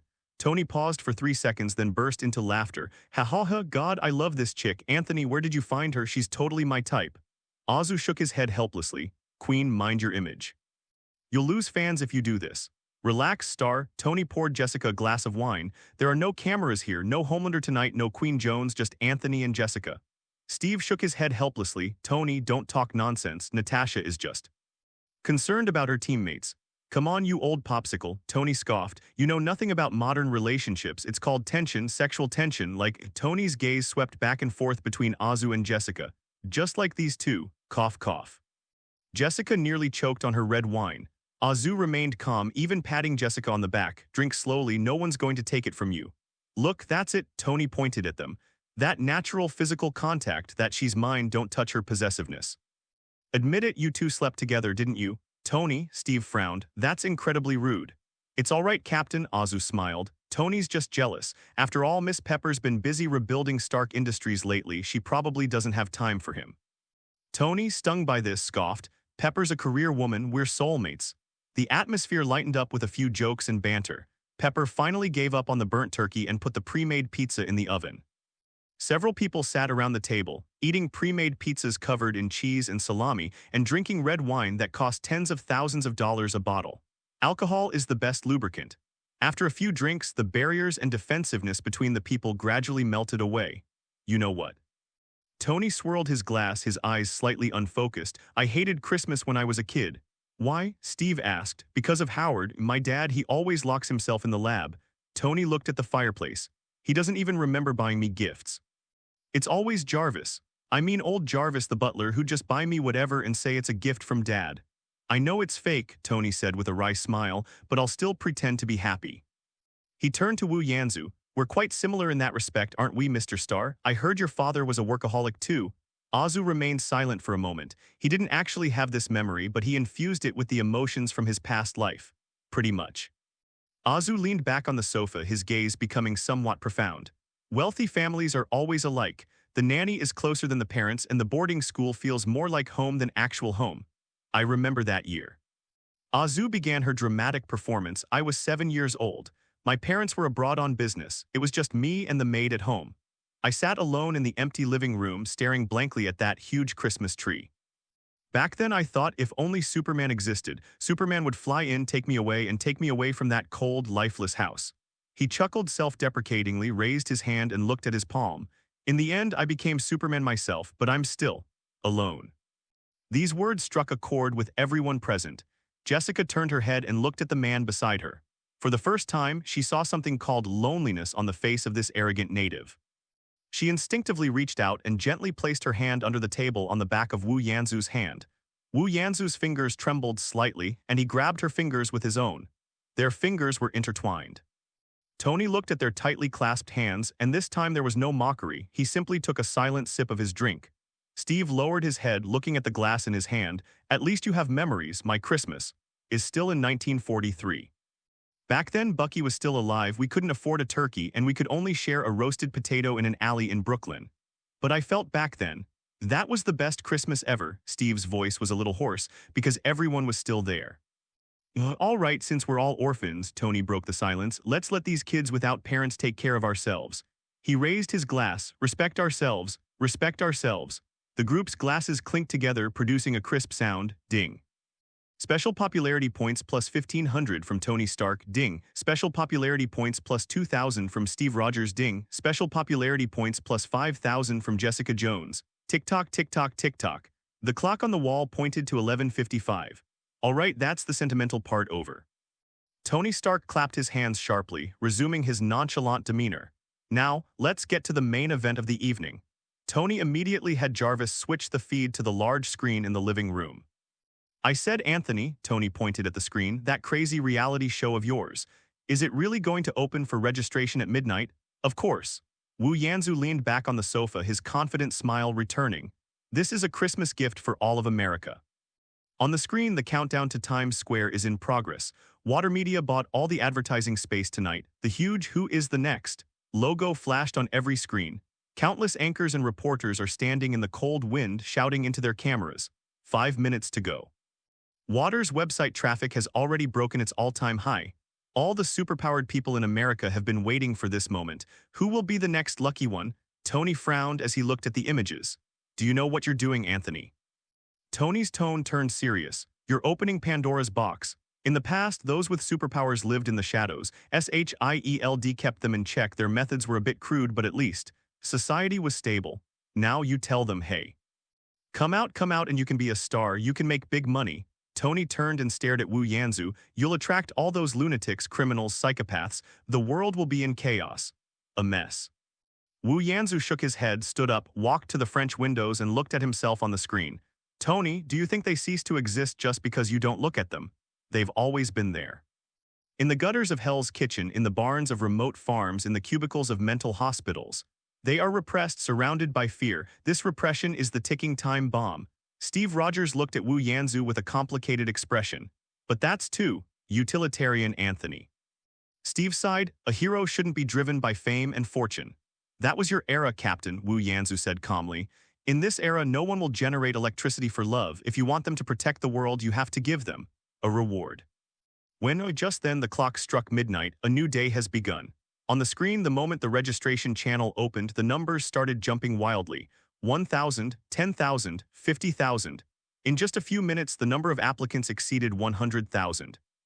My God, Steve exclaimed in shock, so many people. This is the American dream, Captain. Wu Yanzu turned around, looking at the numbers on the screen, his eyes gleaming with ambition.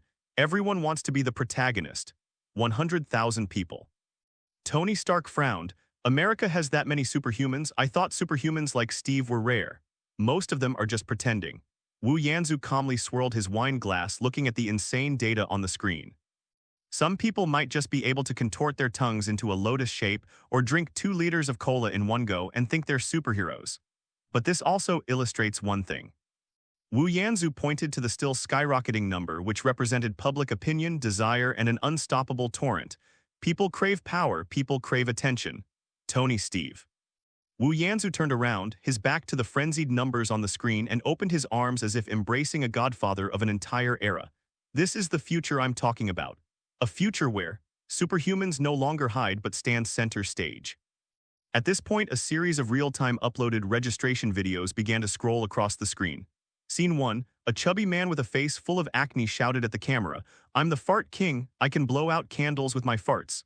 Then came a deafening sound. The entire audience, Jessica, Scene 12, a beautiful woman in a bikini conjures a dazzling spark from her fingertips. "I'm the fire woman, I'm hot, Tony, I can get her contact information through Jarvis." Pepper, Tony. Scene 25, a strange man wearing a mask, a red bodysuit, and carrying 2 samurai swords. He gave the camera the middle finger, then pulled out a knife and cut off his middle finger. "Witness a miracle, tada, it's grown back, ha ha ha ha, I'm Wade. I want to sleep with Homelander, pick me." The entire audience. Steve Rogers frowned, this is too bloody. Wu Yanzu's eyes suddenly narrowed. Deadpool, Wade Wilson, they're in this universe now. This should also be one of the variations of Deadpool. That's interesting. Scene 33, a silver figure flashed past the camera lens. Nothing could be seen clearly, only a boastful laugh could be heard. "My name is Pietro. I'm the fastest man in the world. By the time you see my name, I'll have already run from the East Coast to the West Coast." A barely perceptible smile appeared on Wu Yanzu's lips. "Peter Ramiximov, Quicksilver, is Hydra getting restless? Looks like some real guys have infiltrated." Tony Stark's expression turned serious. "That silver-haired kid is fast. Jarvis, have you done the calculations?" "Sir, based on frame rate analysis, the speed he exhibits in the video exceeds Mach 20. This is truly superhuman." "And that lunatic who cut off his finger," Steve also sensed something was wrong, "that healing speed. Faster than any super soldier I've ever seen. That's what I need to do, Captain." Wu Yanzu stood in front of the screen, his back to everyone, watching the constantly scrolling videos. "If we don't find them, if we don't put them under the spotlight, that silver-haired kid might rob a bank, that self-healing lunatic might become a killer. And now."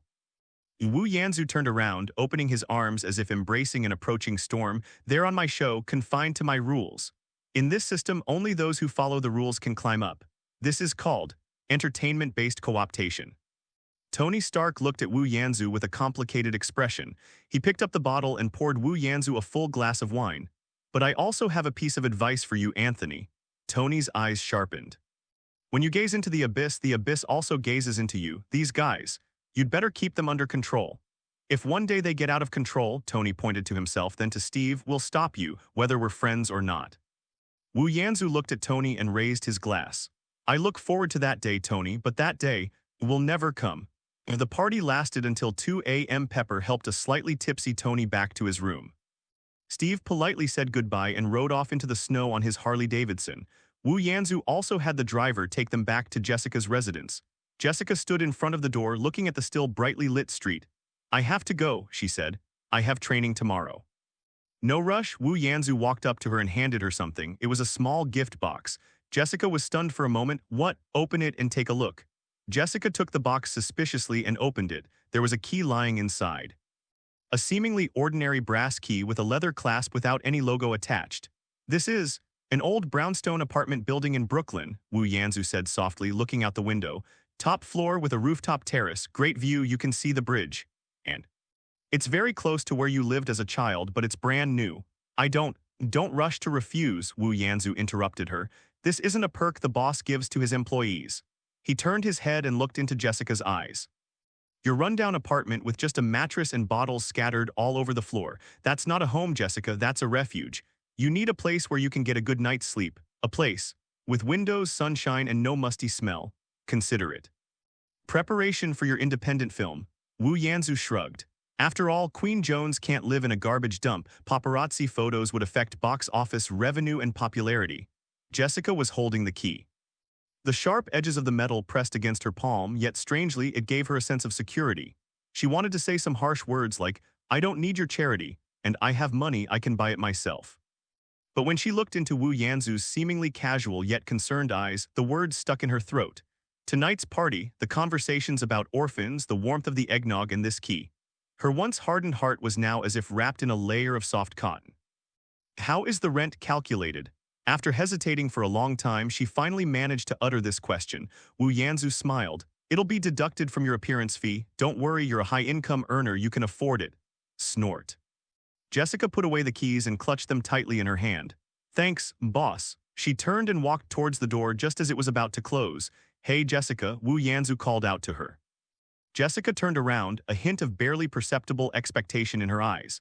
Merry Christmas, he said. Jessica's lips finally curled into an uncontrollable smile. It was a smile without any burden. Merry Christmas, Anthony. The door closed. Wu Yanzu stood alone on the empty street. A system notification sounded. Ding. You have gained 20,000 special popularity points from Jessica Jones. Current special popularity value, 59,500. Hee. Very good, as expected of me. Jessica is truly a treasure girl. Azu couldn't help but grin wickedly. In the distance, a stealthy Quinjet fighter jet hovered above the clouds. Nick Fury, holding binoculars, watched the frenzied registration process, his single eye filled with gloom. Sir, the number of applicants has exceeded 150,000, Hill's voice came through the communicator. Among them, at least 100, are true superhumans. He's assembling troops. Fury lowered his binoculars. We need to speed things up. Fury glanced at the number that kept changing on the screen. Initiate the Avengers expansion plan. We need more people since he's going to use a human wave tactic. Then we'll play along to the end. In January in New York, the air carried a damp, cold, rusty smell. Half of the snow had melted, and mixed with the stench of car exhaust and garbage heaps, it turned into puddles of nauseating black mud. For most New Yorkers, this is the most difficult season. But for the newly established Queen Jones, this was merely a minor backdrop in her hellish schedule. I was woken up by that damn alarm clock at 6:00 a.m. At 6:30 a.m., I arrived at the Water Advanced Training Center. Listen, Your Majesty. For the next month, your schedule will be busier than the president's. Ashley handed Jessica a tablet, speaking at breakneck speed. Monday, Wednesday, and Friday mornings are combat training, afternoons are media relations classes. Tuesday and Thursday are joint law enforcement operations. We'll be working with the NYPD's ESU and the FBI to combat superhuman crimes. Saturday is a fan meeting and Sunday. Oh, Mr. Homelander kindly gave you half a day off on Sunday for a spa and skincare treatment. I don't need skincare, I need sleep. Jessica rolled her eyes and tossed the tablet back to Ashley. Wotech International Equipment R&D Department. This thing looks like a prop from a stage play. Jessica Jones was holding up a pair of silver-white metal arm guards, scrutinizing them critically under the light. The arm protector is very light and is made of a special titanium alloy with a streamlined honeycomb pattern on the surface. The inner part that touches the skin is made of soft memory gel. Watch your words, Your Majesty. Wu Yanzu leaned against the equipment rack, a cup of espresso in his hand, his eyes scanning the data stream on his tablet. From now on, this will be your exclusive equipment. He stepped forward and lightly tapped Jessica's forearm with his finger. Click. The arm guard instantly sensed the microcurrent signals from the muscles. With a crisp mechanical click, the metal brace that had only covered the forearm instantly unfolded and reassembled. Countless tiny metallic scales seemed to come alive, rapidly piecing together and snapping shut in front of Jessica. 5 seconds. A solid diamond-shaped shield radiating pale blue energy fluctuations appeared prominently in front of her left arm. Wow! Jessica instinctively raised her arm. The shield felt so light it seemed weightless. I spent a fortune on a vibranium coating plus the Star Group's latest energy dispersion field, Azu explained casually. It can withstand the impact of hundreds of tons of kinetic energy in an instant without breaking your arm. Cross your arms, Wu Yanzu commanded. Jessica did as she was told, crossing her arms in front of her chest. Buzz. The two shields instantly closed, forming a massive defensive barrier that protected her entirely from behind. Besides being able to withstand ballistic weapons, when you're charging, this thing can make you smash through buildings like a human bulldozer.